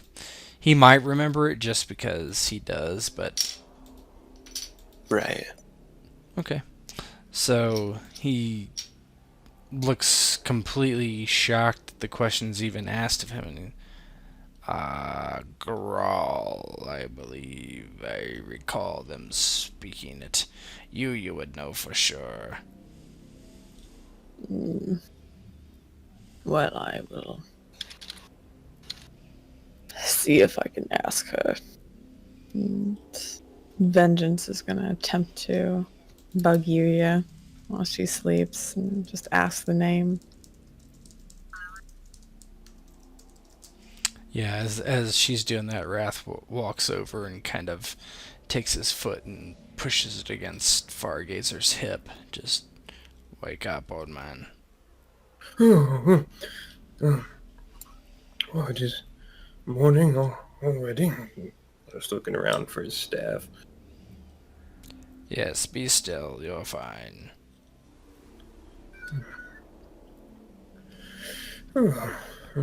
All is well, I presume.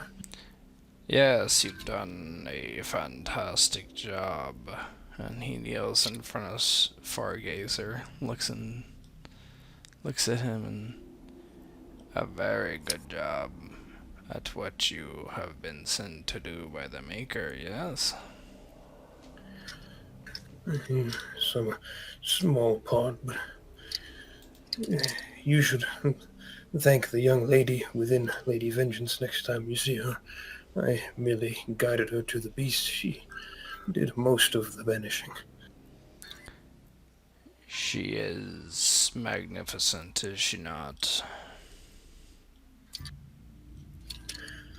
I think that if there is any among humanity that is a paragon that we should aspire to be, she may be the one. Yes, to that I agree. Well, Vengeance and I are deciding our next steps, and I believe they will be treacherous.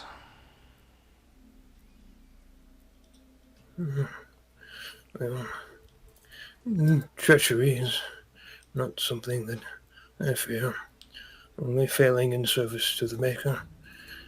Whatever is decided, I will try to pull the threads to see what awaits us. He nods and looks over to Vengeance. You had an idea, he says to her. And Vengeance comes opens her eyes, and she nods. Grawl was the correct one. Give me a moment. She quickly kind of heads outside. And as she's searching outside, she's going to be thinking over and over about Jarl Grawl and maybe any description points that Yuya had. She's thinking very hard about him. She kind of goes up to some of the undead there, the ashes that are on the ground. She takes a hand, reaches down, takes some of the ashes into her hands, runs it through her right down into her left, She does take some of the ashes in a pouch, but mostly she seems to be examining them. And I'm going to use Hunter Sense.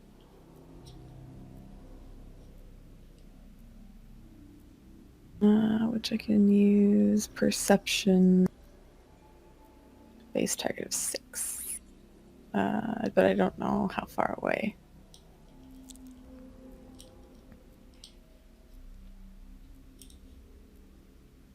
Oh, who are you looking for? No, it didn't work. I was looking for basically using Hunter Sense on Yarl Grub, but it definitely didn't work. Oh, okay. Yeah, you're not able to pinpoint an exact location, but you do know which way is west, back towards the mountain range. At least a general area through the woods. Man, what a shitty roll. Vengeance frowns as she's playing with the ashes in her hands, eventually getting up and dusting them off, and there's just black that's left on her palms. And she comes over and looks to Tatha. Unfortunately, I can't get a read on where exactly the Jarl might be, but if we go back west, if we go towards the mountains, to that mine, I think maybe we can get back to the estate, to the keep there. Though I anticipate that they know we're coming, considering one was left alive.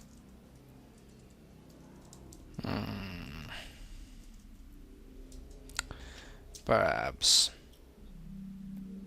I wonder what the others have done. My assumption is they have stirred up a hornet's nest, if they are successful or not. Well, we can use them as the distraction to enter through the back, getting more of a surprise. Though, if it does work out that they are attempting to achieve the same goals as us, then at least in some memory their names will go down once they perish. If they perish, I believe if they have died already, Yuya would know from her blood right. She did not seem to think so the last I spoke to her. She is beginning to reconcile the thought that Keltiel did not kill her mother, and is not the witch, which does appear to be true. Yes, I would like to see this time. I will not shoot the redhead on sight this time. I wish to see what she does, more curious than anything. Oh, I do not believe she will attack you. She will not be willing to risk destroying the body of Yuya. Me, on the other hand, I could see both her and Hunter attacking me immediately. Well, if they attempt, we will destroy them. If not, if we can gauge if there is a darkness within either of them, then we can judge them. The Maker shall judge them in turn, smiting them down. But we should head back to the mines. Yes, Fargazer, and he looks over his shoulder, his eyes flashing blue momentarily. Are you ready?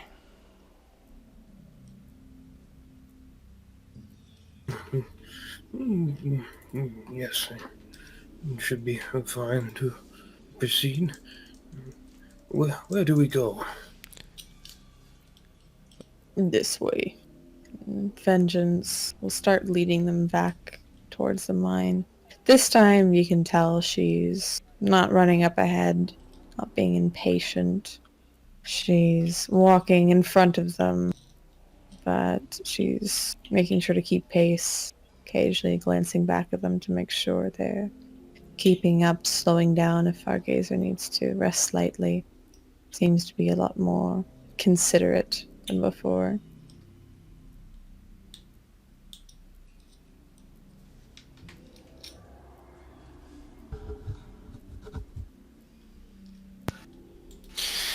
You guys are all walking through the woods, pretty much, through the path, and it doesn't take long, perhaps close to an hour, when you can make out a hut through the trees, and a strange sound. It sounds like someone crying at the hut. A sniffling sound and the cries of perhaps a male human. Vengeance takes out her bow, crouches slightly, and raises a finger towards her lips. And she'll start making her way over to the hut very carefully.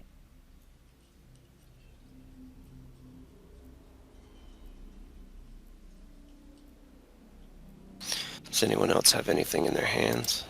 Or I would probably have my shield slung over my back and my sword also slung over my back, so no.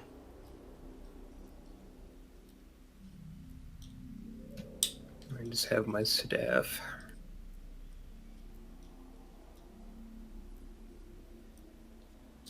Alright, I'm going to move you over to this map here.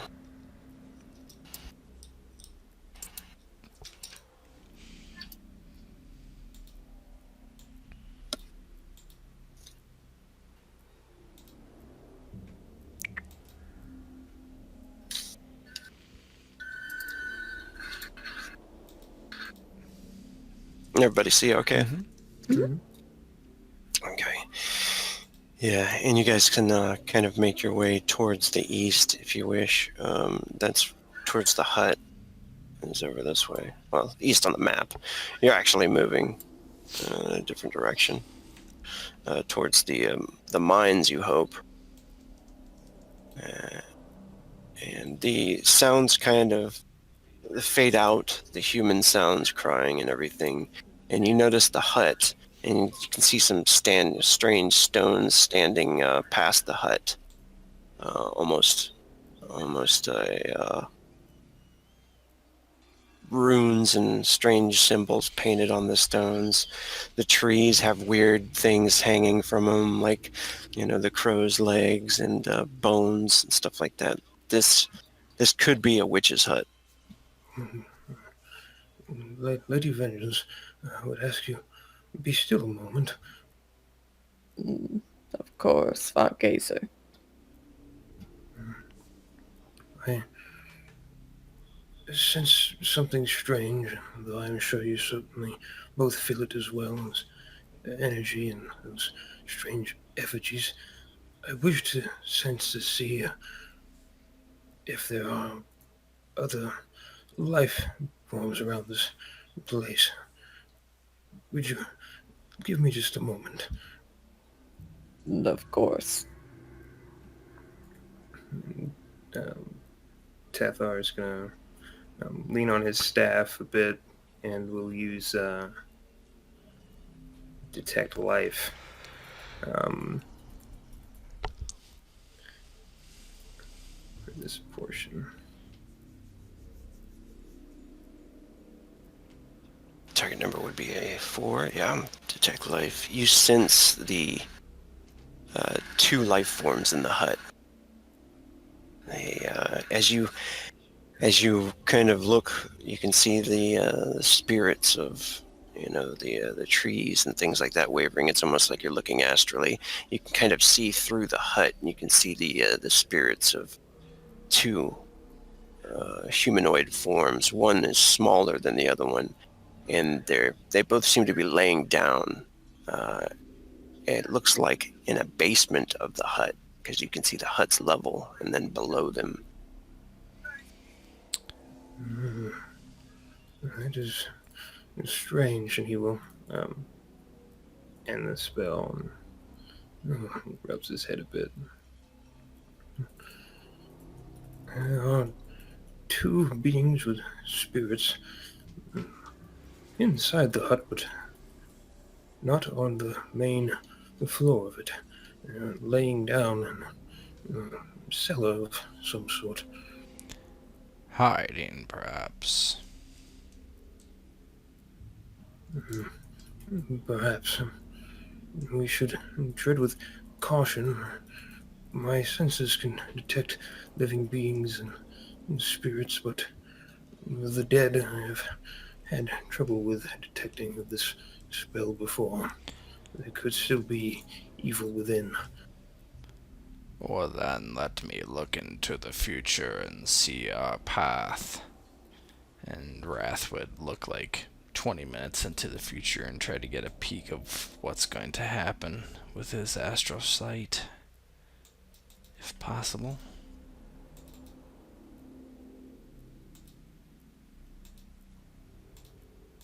Okay, go ahead and make the... You see a dwarf. He's kind of almost like a mohawk. And tattoos on his forehead. And he's smiling towards you. And then you notice in the vision, a human crumples to the ground in pain. A burly human falls over next to him and starts to like convulse. And then the vision dissipates. There's a stunted mortal dwarf in there and a human. The human one was suffering. It is difficult to see exactly. I do not believe they mean us harm. Well, we will see. Come then. Let us announce our arrival. Of course. She is... Let me just see. Oh, I don't have salt anymore. I still have salt. Darn. Vengeance will follow. Wrath. She won't knock any arrows, but she'll still have her bow out. I think... Oh, sorry, go ahead. I'm sorry. You have natural senses, right? Vengeance is a I demon. do. So I need to get closer, but yes. Ah, okay. And you can roll that, I guess, if you were going to do that. Oh, yeah. As you guys get to the back of the hut, you do notice that there are small chickens. There were, anyway. Their bodies are there. The heads are missing. Looks like maybe their blood was used for something.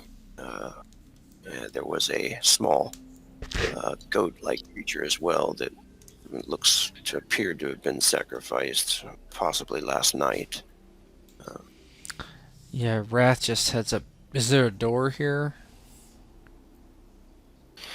On the other side of the hut, the door is, and Vengeance, you do start to sense something unnatural in this place. Yeah. There's like a tingle that goes up her spine, and she takes out an arrow and knocks it. Be wary. There is something not correct about this place. I feel that whatever's in there, you may think it provides us no harm, but I doubt it. I think we should destroy the effigies outside, then face whatever is within. We will judge if it is evil and cleanse if need be. And she's gonna make her way over. I'm assuming this is the effigy. There's the front door. The effigy is over here. That bone structure, kind of pyramid-like thing. Yeah, she's gonna destroy it. Yeah, that's no problem. You easily smash it.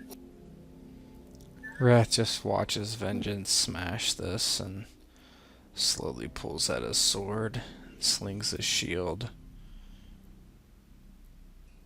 And You noticed no, Oh, sorry, he's just. Go ahead. You go ahead. there are some heads on spikes that have been out here for quite some time. The hair still blowing in the breeze, and looks like there was a cooking pot out here, and normal tools for cooking, logs still stacked up over there normally, and then the front door is right here. It seems to be closed. Yeah, Wrath will just go over to the front door and try to push it open. And if it's locked, he'll try to break it down. Vengeance will stand not directly behind him, slightly off to the side, and she'll knock an arrow. Yeah, you usually smash it down. It's locked, but crush it. Inside. Are you gonna make your way in there? Yeah, Wrath just walks straight in. He actually will even call out, "I am here. Where are you down below? I know you're down there." You hear a muffled voice, "Help, help," and then there's another deeper voice, down here, we are chained." You follow the voice, you can see a hole, some blood dripping into the hole, and there's a hole in the floor. Is there any other obvious ways down there besides just a hole? Is there any doors or out of this room or anything like that? No, actually, it looks like they've been boarded up down there for a while or something. Looks like whoever did this. There's a broken mirror with some blood on the floor. You don't know what that's about. There's a lot of... Could have been a struggle in here, perhaps, or something, but you're not sure. Yeah, then Wrath just walks over to the hole, takes his sword, and begins just chopping the boards up to open it up more. Just whack, whack, whack, whack, just mindlessly.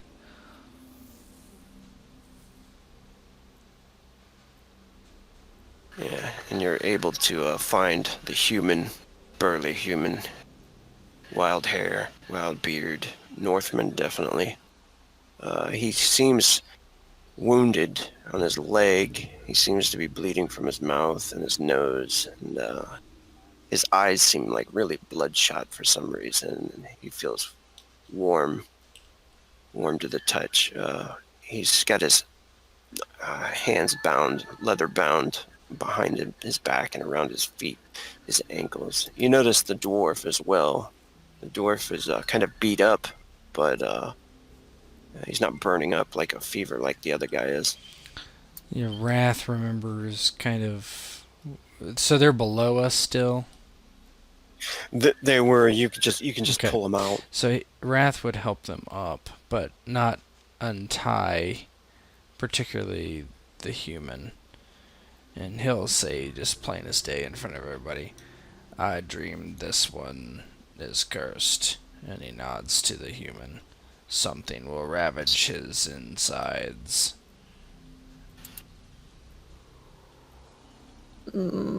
Maybe we can exercise him before that happens. Let me read his aura. Perhaps there is some evidence of malcontent in it. Yes. I'll go ahead and try to use I'll use read aura and try to review his emotions, energy, maybe even intent. He can try to resist with a charisma check or whatever, if there is something, whatever can try to resist the charisma check. I get a +1 for the rating. Okay. For 10 mana spend. So, perception. You notice the dwarf seems like worried, like looking over towards. He's like, "It'll be all right, Ulnar. They'll make you better." And Ulnar's like, "Something came down here and crawled down below with us. Ah, it bit me. It bit my leg. Why are you tied up? The witches and the minions put us down here." He's like, the dwarf's like, Avos, a few of the other. Avos. What of Avos? He's like, that damn fool. Avos, he threw us down here. He's working with the witches. He betrayed us all. Yeah, Vengeance and Tethar. Vengeance has Yuya's memories, right? So he looks over his shoulder at her. Avos. Yes. I know Avos. Vargas, what do you see on this one? And Tathar, you can see his aura is, it seems normal at first, but then you can see something like black tangled around it, almost like an insect-like creature that's attached to his spine and in his head. Oh my. Mm, something perverts his aura. Something like an insect attaches. And he kind of walks over carefully and, behind where he is. Here. Here. I believe that if you intend to do something for him, it must be done quickly. Vengeance walks over, looks to Wrath. Let us exorcise this man. What's your exorcism total? Is it more than a D12? It's one. Oh, for my rank. Let's see. I don't have a lot. I don't either. I think Yuya might.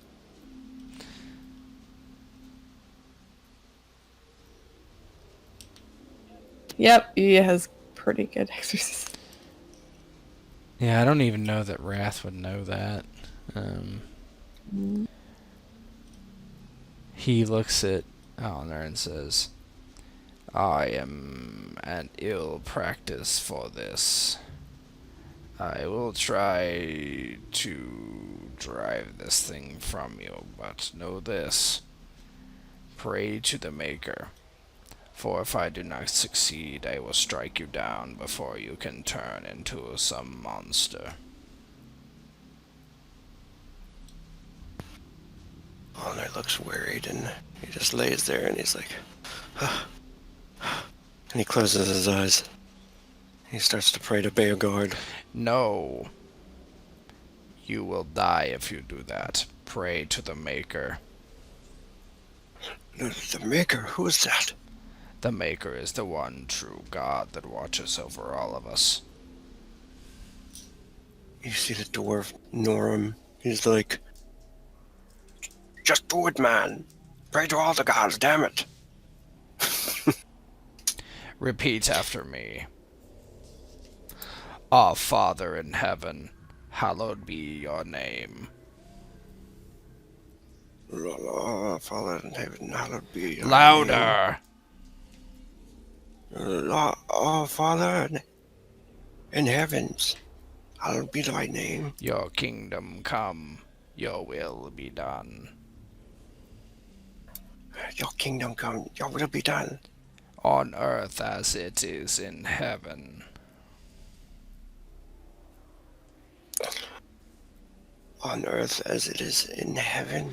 Give us this day our daily bread, and forgive our debts. Give us this day,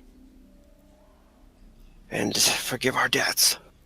As we also have forgiven our debtors. And he says it wrong again, and he's like, as it is... Wrath reaches down and just smashes him across the face. Listen to me, unless you want to die. As we also have forgiven our debtors. As we also have forgiven our debts. And lead us not into temptation.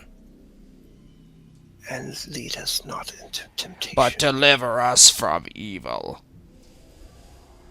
But deliver us from evil. And at that moment, he basically reaches down and grabs him across the face, his fingers digging into his temples as he tries to exorcise this thing from him.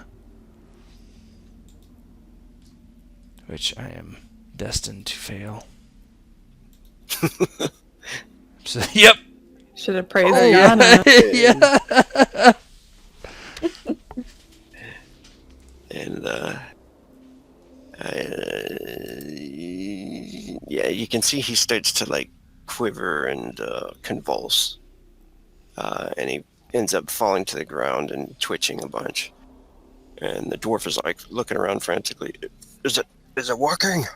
Vengeance will grab the dwarf. She tries to basically haul him away from Ulner. Wrath says no. And Wrath immediately just beheads Ulner. Ah! Oh no, buddy. Oh, big no. Alright, yeah, you're gonna... Well, I guess we should probably do the initiative. He is tied up, though, still, right? Yeah, he is. Not for long looking like that. I'm gonna roll initiative and run to expel my bladder, because it is very full. Okay.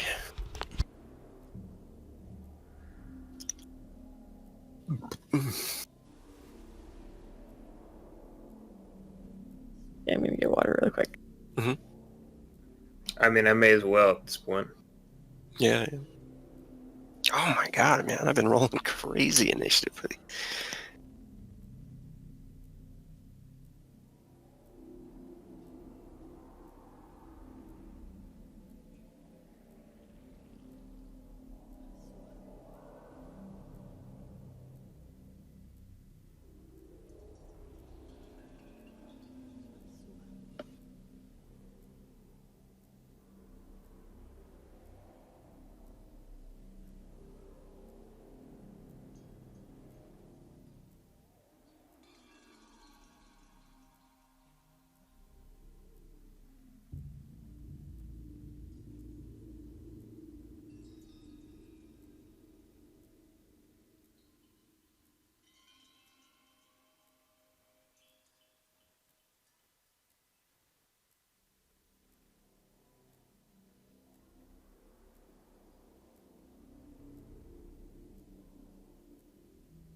Ulner appears to have hulked up on us.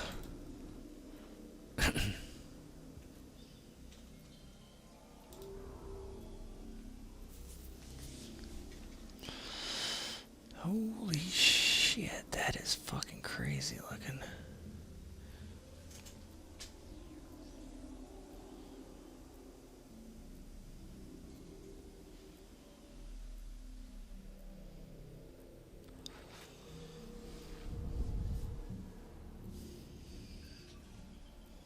Oh my.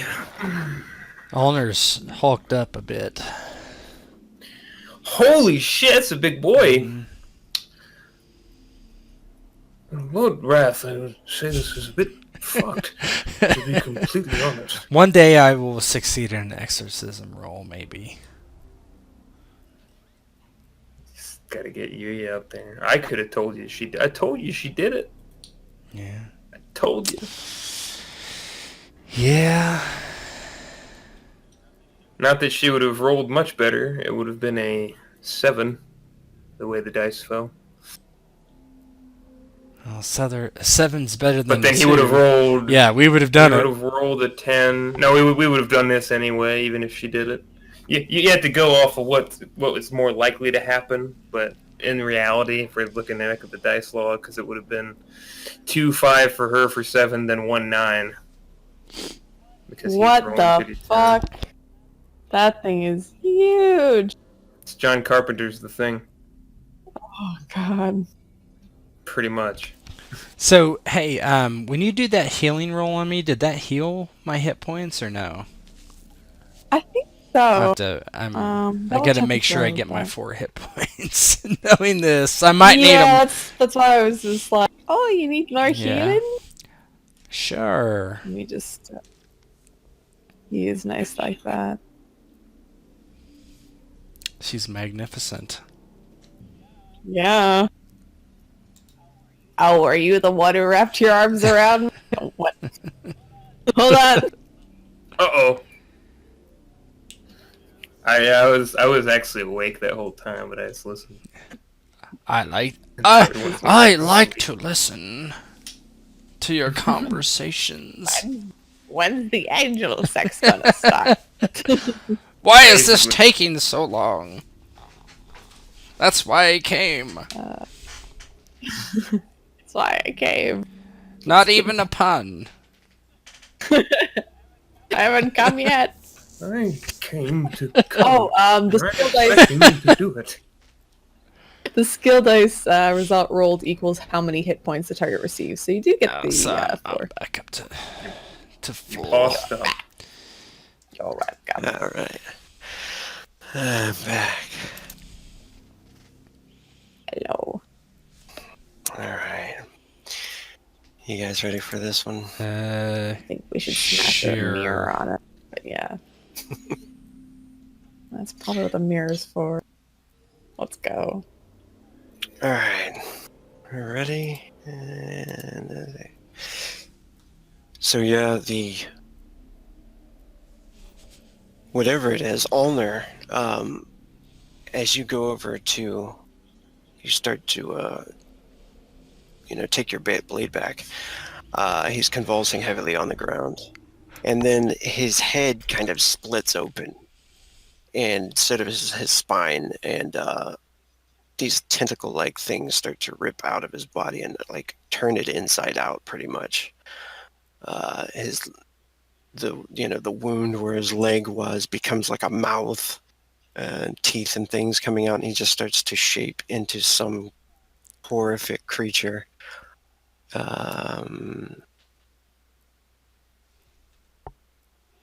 And for its actions, it's going to break out of the bonds, and it starts to grow in shape.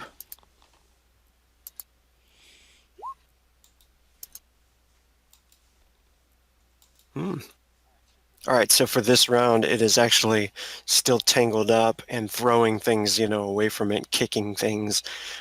So it'll be Tathar's turn.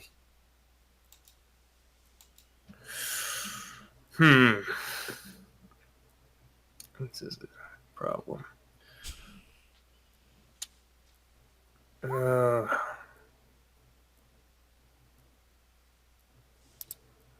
God, that's a tough question.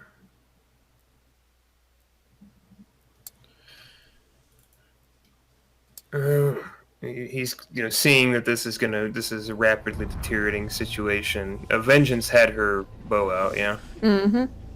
Yeah. Oh my, the darkness is strong in this one.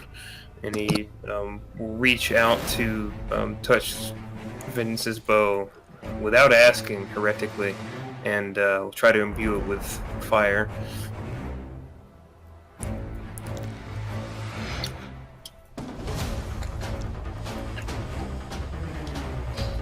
Nice. One action, that one's...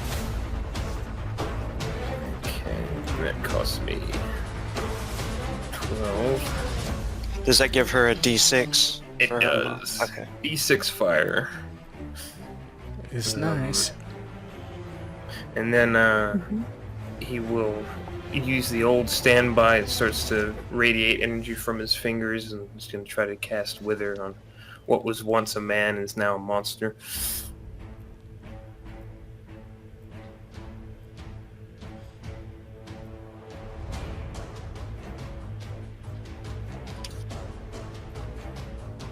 Oh, baby.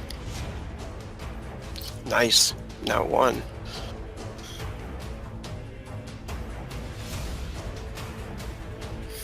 Telling you, it's a 20 or 1. Not gonna power it this time, but let's just do it. Hey, see what happens.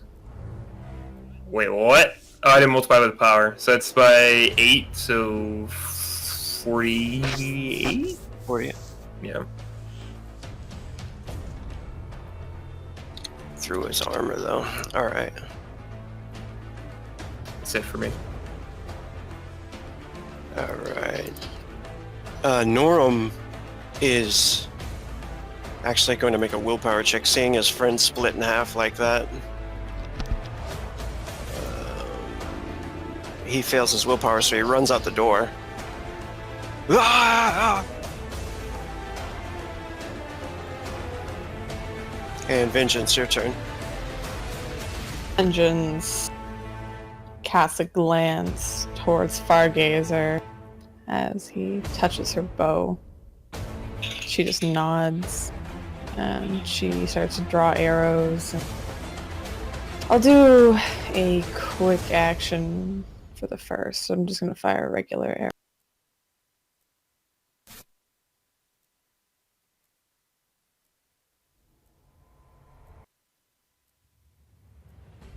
Ooh, hey. So let me see.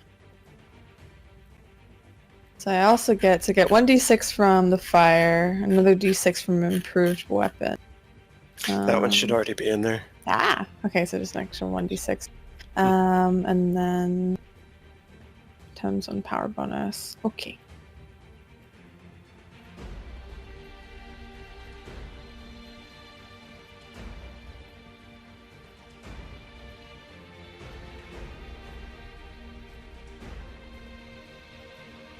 28 damage. Awesome. A light wound. And she's seeing that it's only light. She's going to fire. Let's see.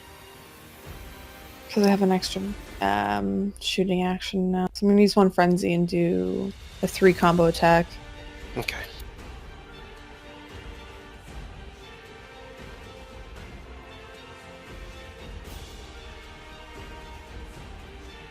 With silver arrows. Okay, nice, yeah. Oh my god, no! Oh. Of course.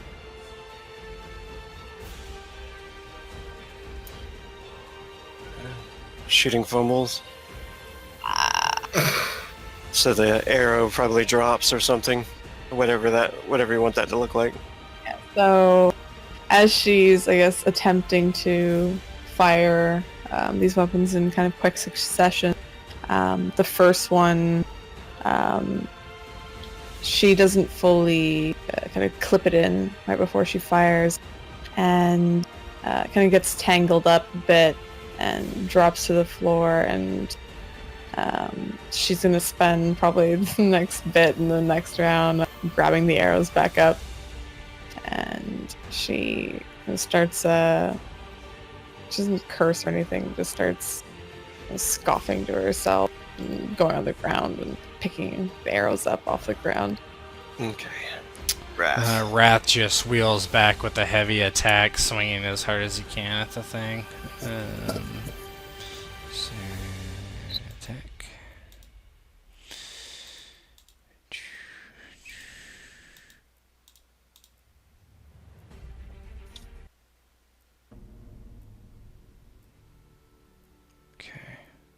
that's a hit. Now it's suffered -2 mods.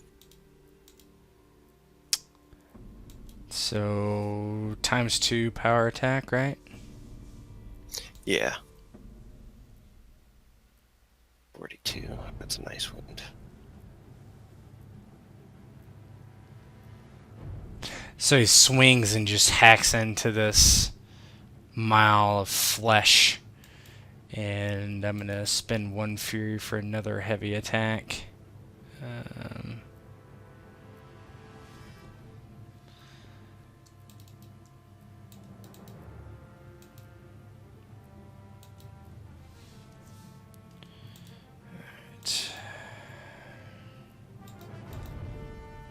Because I get hack, right? So I get 1 for free, and then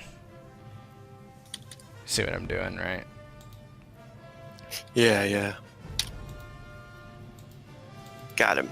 Tathar, yeah, was I supposed to make a body save? We can do it after this attack. I'll make it real quick. See if he fails. 0 success, he fails. So he takes -5 to strength and body attributes. Oh, nice. It shrinks just a little bit. And do I still need to roll defense against your attack? I think there? so. I roll a 17. Ah.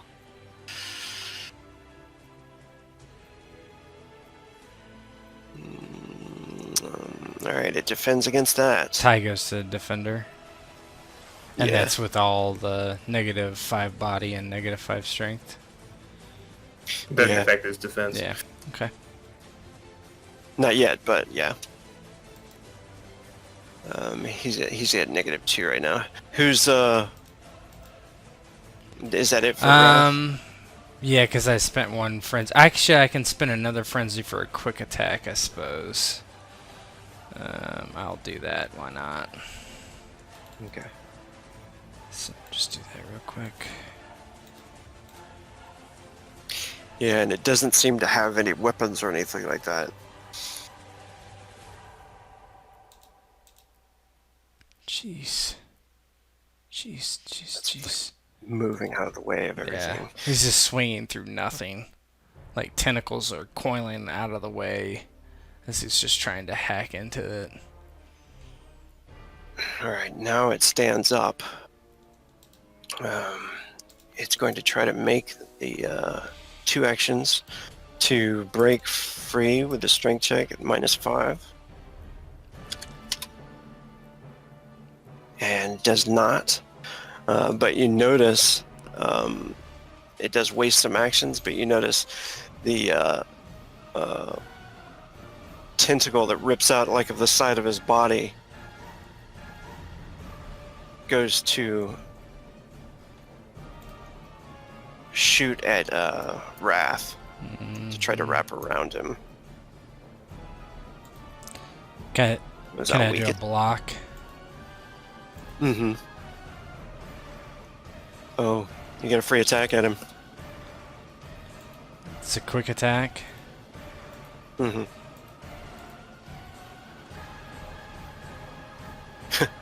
As the tentacle shoots out, you not only dodge, but you get to attack back at him and hit him.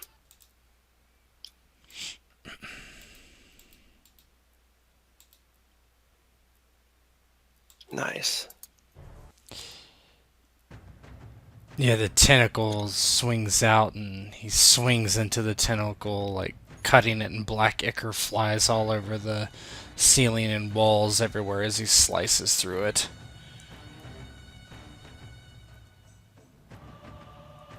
And Tathar. So Tathar is going to focus his attention on the monster now. Not too willing to get so close without being asked to go imbue Rat's sword, but he's going to just try to use wither effects on the creature. Come touch my blade. Oh.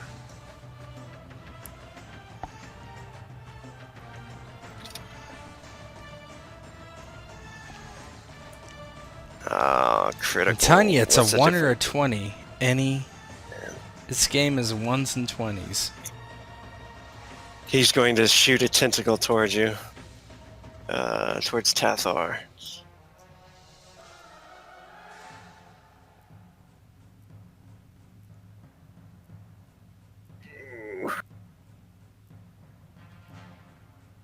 The tentacle throw.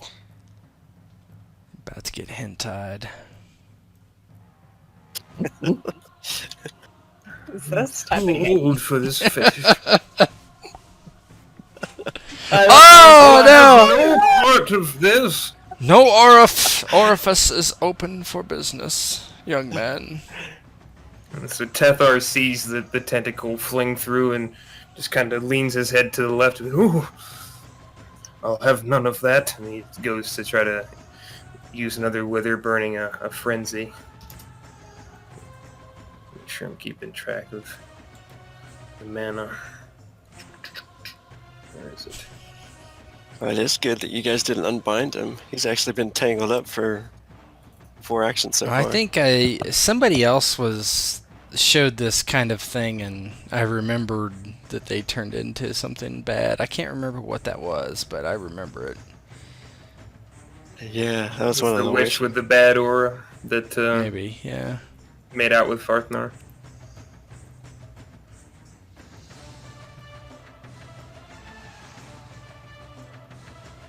Oh no.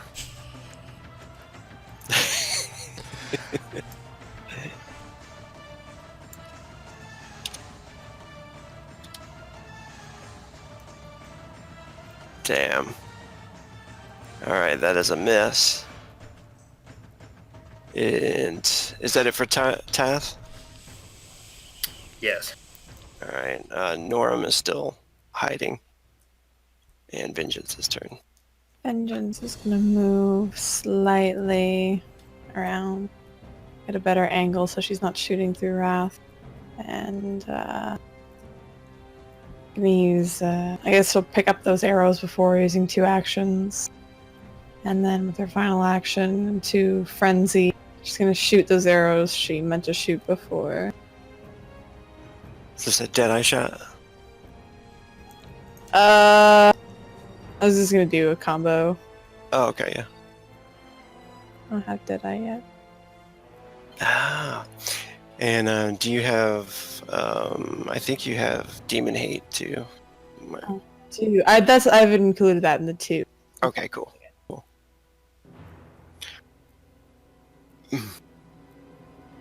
Oh my goodness. My goodness. Ugh. Alright, and Wrath's turn. Wrath is... His eyes are glowing red at this point as he's just hacking away. Someone who might be watching, untrained, would think it's just some brute just swinging as hard as he can. But of course, there's technique in every swing. And I'll do a heavy attack.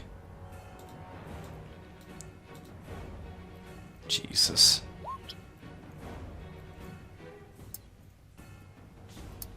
Damn, everybody's rolling. That's a hit. Definitely a hit. I'll take it. I'll take it anywhere I can get it.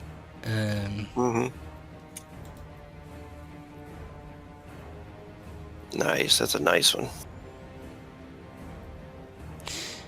Since it's Yeah, he's swinging wildly, but the thing is bound, so he's just like chopping into it wildly into its neck. And he's gonna do it again. I will spend a frenzy to heavy attack again.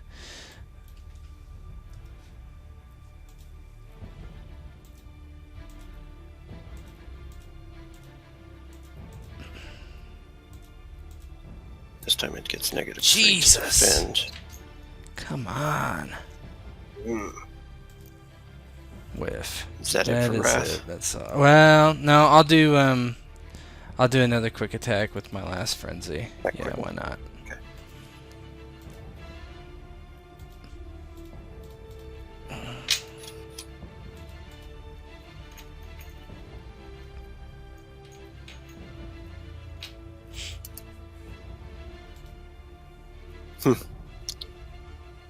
Didn't roll. Yeah, that was weird. That's a hit. Nice. Yeah, he's just swinging and swinging and swinging and swinging, essentially. And it is the creature's turn again. Well, it rises. It's going to try again to use the 2 actions to break free. So it'll stop suffering from that. It's still suffering from the wither. It finally breaks free. And then it's going to burn 2 frenzy. And it's going to use a 3-action thrash on Wrath. So don't get hit by this one. I don't like hearing that kind of stuff. Because it's a 1 or a 20 in this game, so... Yeah.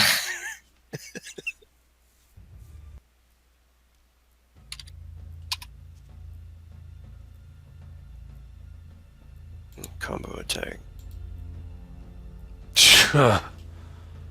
Nice. That's basically it pounds 3 attacks onto your shield, I Yeah, guess. he just ducks behind his shield. And now it's Tath.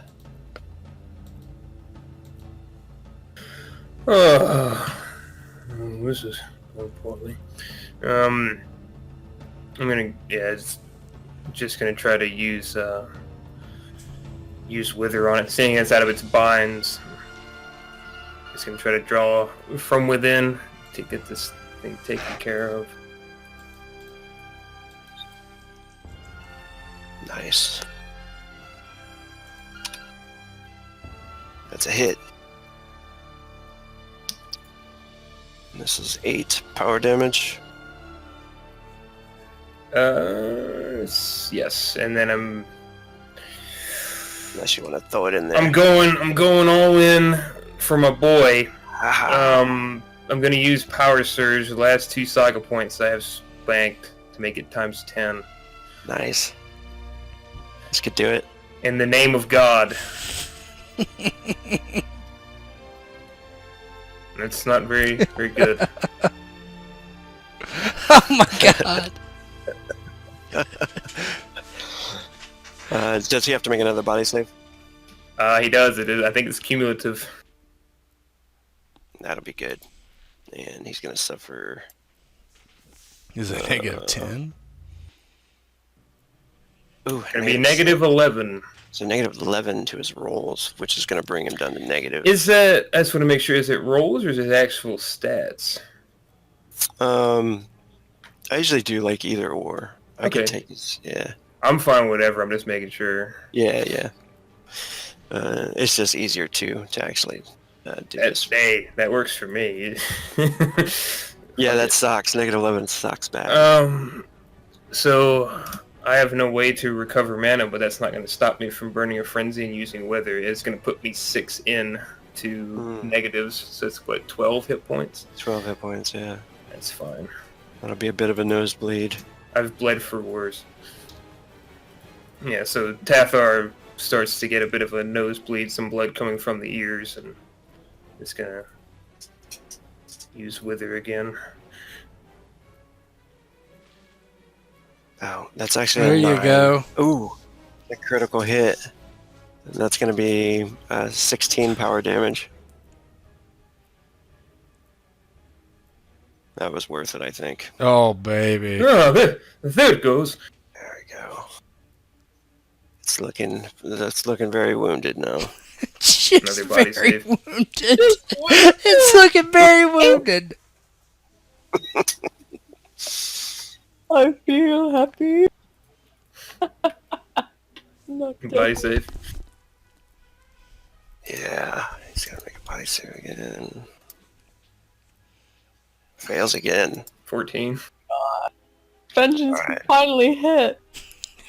Yes. Now he's that's actually taking his hit points, his max hit points down too. Alright. This is your chance, Vengeance. Alright, Vengeance, I'm gonna do a 3 combo with her. try. She's frustrated. She hasn't been able to hit at all, seeing basically Athar and Wrath taking the brunt of it, and she feeling useless.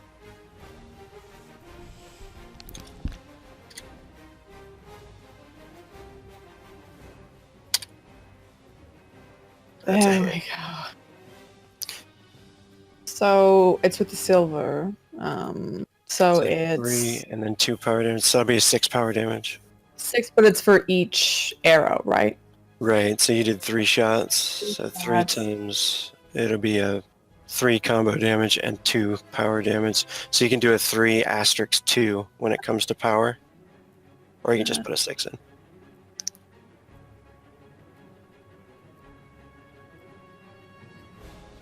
And you have the d6 fire. So when the modifier comes up, you can put in a d6. There, that's a kill. Yeah, so Vengeance finally getting into it. She takes a stance. It's been difficult for her to maneuver around this tiny house.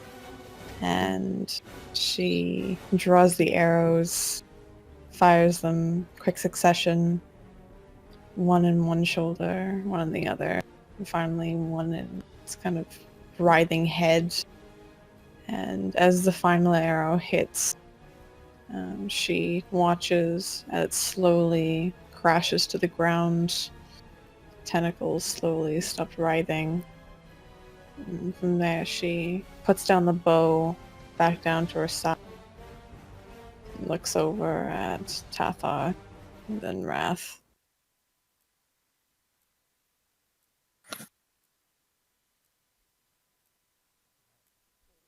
It is done. Yeah, Wrath just takes a step back and finds a piece of cloth on the ground and wipes his sword off and doesn't look particularly impressed at all. Find the old dwarf, is it? Out there, are you still hiding or have you fled? And he'll walk towards the door. Yeah, you see Noram walking up. He's just hiding behind a tree out there.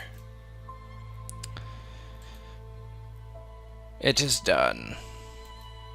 Your friend is laid to rest. We will burn the body. He sighs and he says, we've worked together for many years. All in the mines. Yeah, Wrath nods and looks at Fargazer. Are you alright, old man?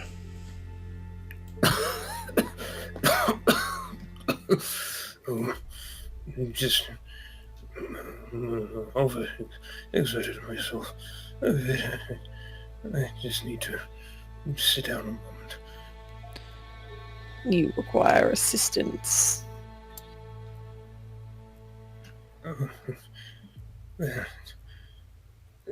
The bleeding has stopped. It will be fine, I think. He starts reaching around in his pack. Mana is gone from my bones. Not as strong as I used to be. Will you require assistance from someone who can imbue healing?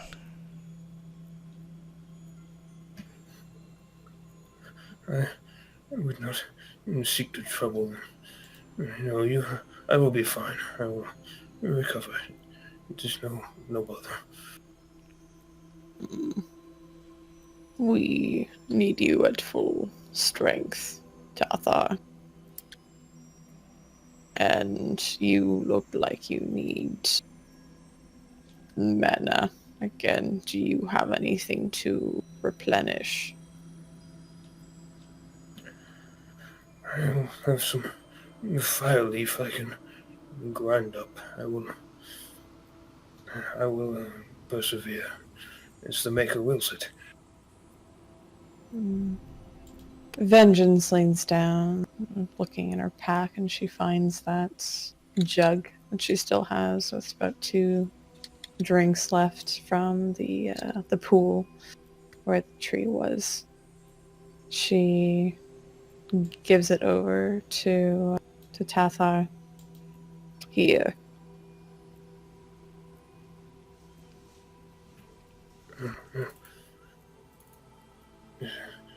Is this? Let me see it. Thank you. He will drink from it. As he does, Vengeance will. Seeing the injury on the old man, knowing how useful he's been so far, she's going to see if she can summon out Yuya.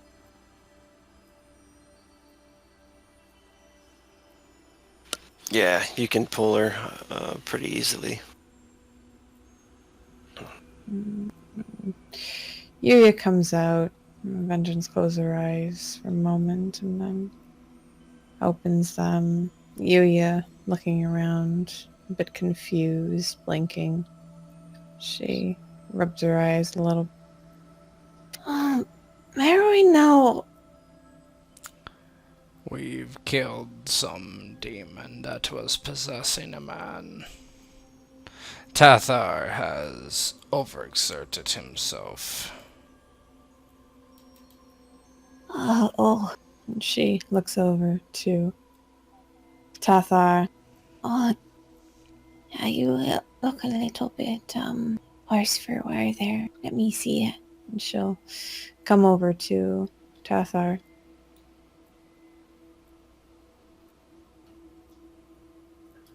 I tried to tell them not to trouble you. An old man and his weakness. And she smiles up at him. It's no trouble at all, Tathar. Can I get my token? Oh yeah, sorry. Thanks. Norum, in the meantime, is looking like, what the hell is going on? You're talking different now. Oh, I apologize. I'm Priestess Yuya. Are you alright? And she looks around to seeing the thing that's kind of on the ground, and she recoils slightly. Oh my goodness! Everything is fine. It was barely a challenge.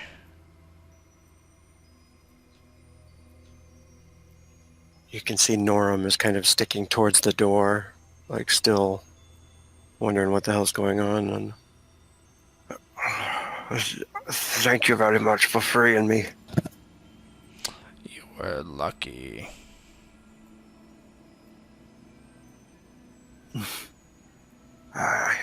Lucky that thing didn't crawl into me.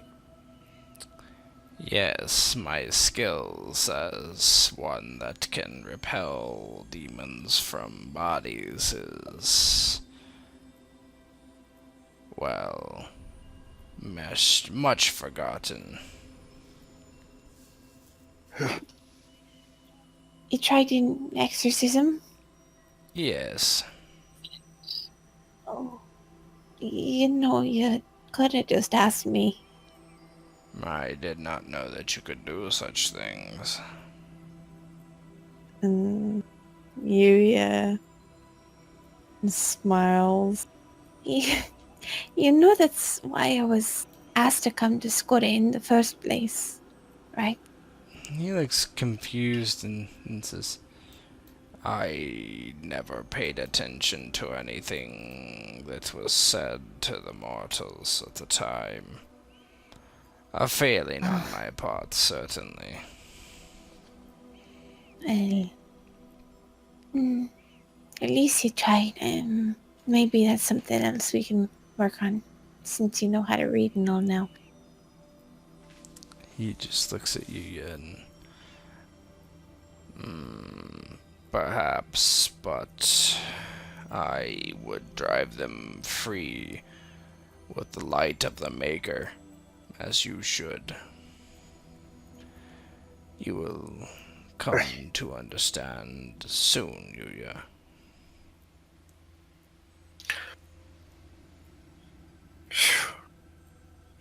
Stonefather's beard. You're the one they sent? And he looks over to Yuya. Aye, that's me. I heard they were sending somebody from Geltarn to come and save the Jarl. That's the goal, sir. We're hoping to cleanse this place and help the Jarl get better. And then he falls down to one knee and he's like, I'm sorry for my actions before then, milady. I'm at your service. Oh, no. And she places a hand on the back of his head and one on his chin, lifting him to look at her. It's alright. You don't have to apologize. There's fear no matter what. This is a scary time. And I don't blame you for running. You were, after all, still chained up. And she looks down at him. And you still are. We don't expect you to fight if you're disabled. That would just be suicide. Protecting yourself is much better. Especially when we can help you. Wrath seems kind of... He just steps forward and takes control of the conversation as if you wasn't even speaking. And he says, "You said you were a miner, that you had worked with this one in the mines." That's true. Then Yes. you can help us. Prove your bravery. Not let your friend's sacrifice go in vain. Anything. You will lead us through the mines to the Jarl's estate. He nods and he says, it would be my pleasure. Do you, have a weapon I could use, perhaps? Wrath most certainly does. He pulls out his silver broadsword off his hip and just takes the sheath off and just drops it to the guy's feet. A silvered sword. He smiles and nods. Many thanks. I'm Norm Glass. They call me Glass, but Norm's fine. I am Wrath, an angel of vengeance. He smiles. Of the Maker. We serve his will. He looks perplexed for a minute, and then he looks over towards Yuya and Tathar. Templar Aria, one of the Guardians. What is that? He seems like to not even know what that is. He says, you're all from the church in Geltarn, right? I am. What have you, old man? Oh, no. I am from very far south. The mainland, and not from here. Well, I come from Borgaiden. It does not matter what pitiful town anyone comes from. We must destroy the darkness from this land. For if we do not, it will spread across every land, and there will be no light left eventually. And this world will be lost to darkness forever.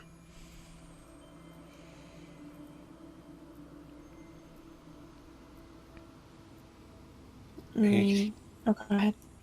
Sorry, you can see Norm's kind of perplexed by all the talk and everything. Like he doesn't fully understand everything that everybody's saying, but he nods and he starts to cut his bonds away. Yuya puts a hand on Norm's shoulder. Thank you.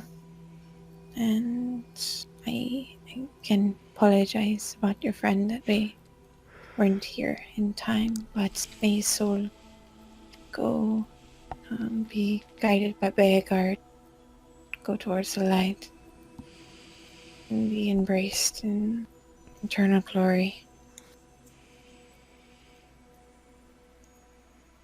He smiles and nods to Yuya. Many thanks, my lady. And she nods. Now I apologize. I must go, but vengeance will be back. And she looks to Wrath. Wrath says, I do not know. It's you could stay for a while.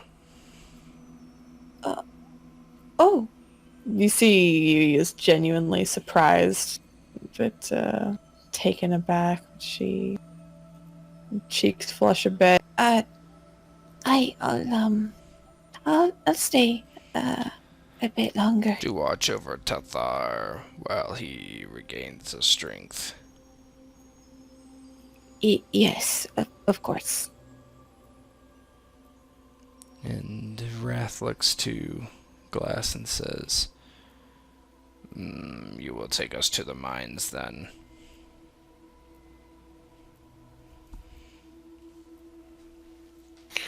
I will. Are you ready to go then?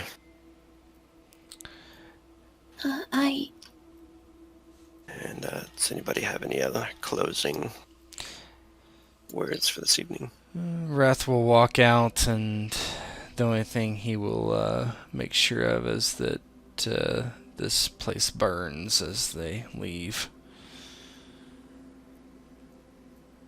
But says nothing as they walk out, giving Yuya a sidelong glance, and to Tathar as well, as they head out into the snow towards the mines. Yuya will say a quick prayer over Alner's mangled corpse at this point. And she'll actually look around in the hut to see if there's any salt.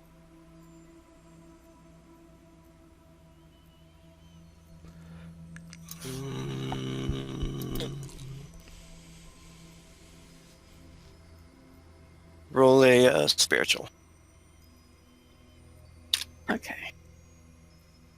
I've not seen one of these passed yet. Ah!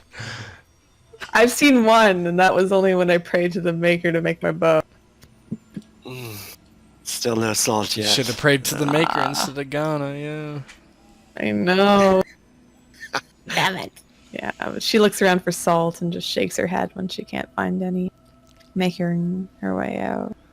And she makes her way out. She looks to Wrath and smiles before looking back to Ta. Let me know if you need anything else, alright? You've done plenty already. The rest is the work of the mind to right itself. And he gets up off the bench. I will manage. I have some life in me still. Alright. Well, I'll keep an eye on you just in case, okay? Thank you. You notice the dwarf too. He offers to like help you walk if you need it or anything, and as you're walking away from the burning hut, all of you, Tath, your eyes kind of roll up in your head. You're still suffering from the little mental fatigue from draining below. You can see a vision. You see the veil mist moving through the trees, winding among the rocks. The veil mist has swallowed the town of Skore, whole And the buildings, many two-story homes in the trade districts, are barely seen peeking over the fog. You watch, though, as it trails down into a cave and follows a stream of trickling water. It goes deep, deeper than it's ever been, crawling through nooks and caverns. Past a sign written in Cawthon that says danger, falling rocks. You notice an old pickaxe leaning against a boulder and the handle standing up. Old helm rests on the handle with a lantern fixed to the crest. But the fog moves by this object almost as if it were sentient in a way, carelessly passing all the mundane things. Just beyond the fog, some passage human or dwarven eyes have yet to witness. You can see the bones of some huge ancient beast, creature long dead to this world, resting in its eternal grave down here. As the veil mist begins to tangle the bones, the flesh and tissue begin to appear upon them. Everywhere the fog touches, you begin to witness the regeneration of this long dead creature, as if decay of this beast was going in rapid reverse. And within minutes, the rotten flesh of this monstrosity has reshaped a hulking mass, and the eye opens with a dull glow emitting from its core.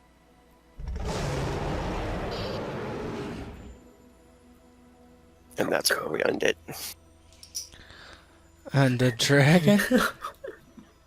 Everyone Hey, hears dragon. Cathar's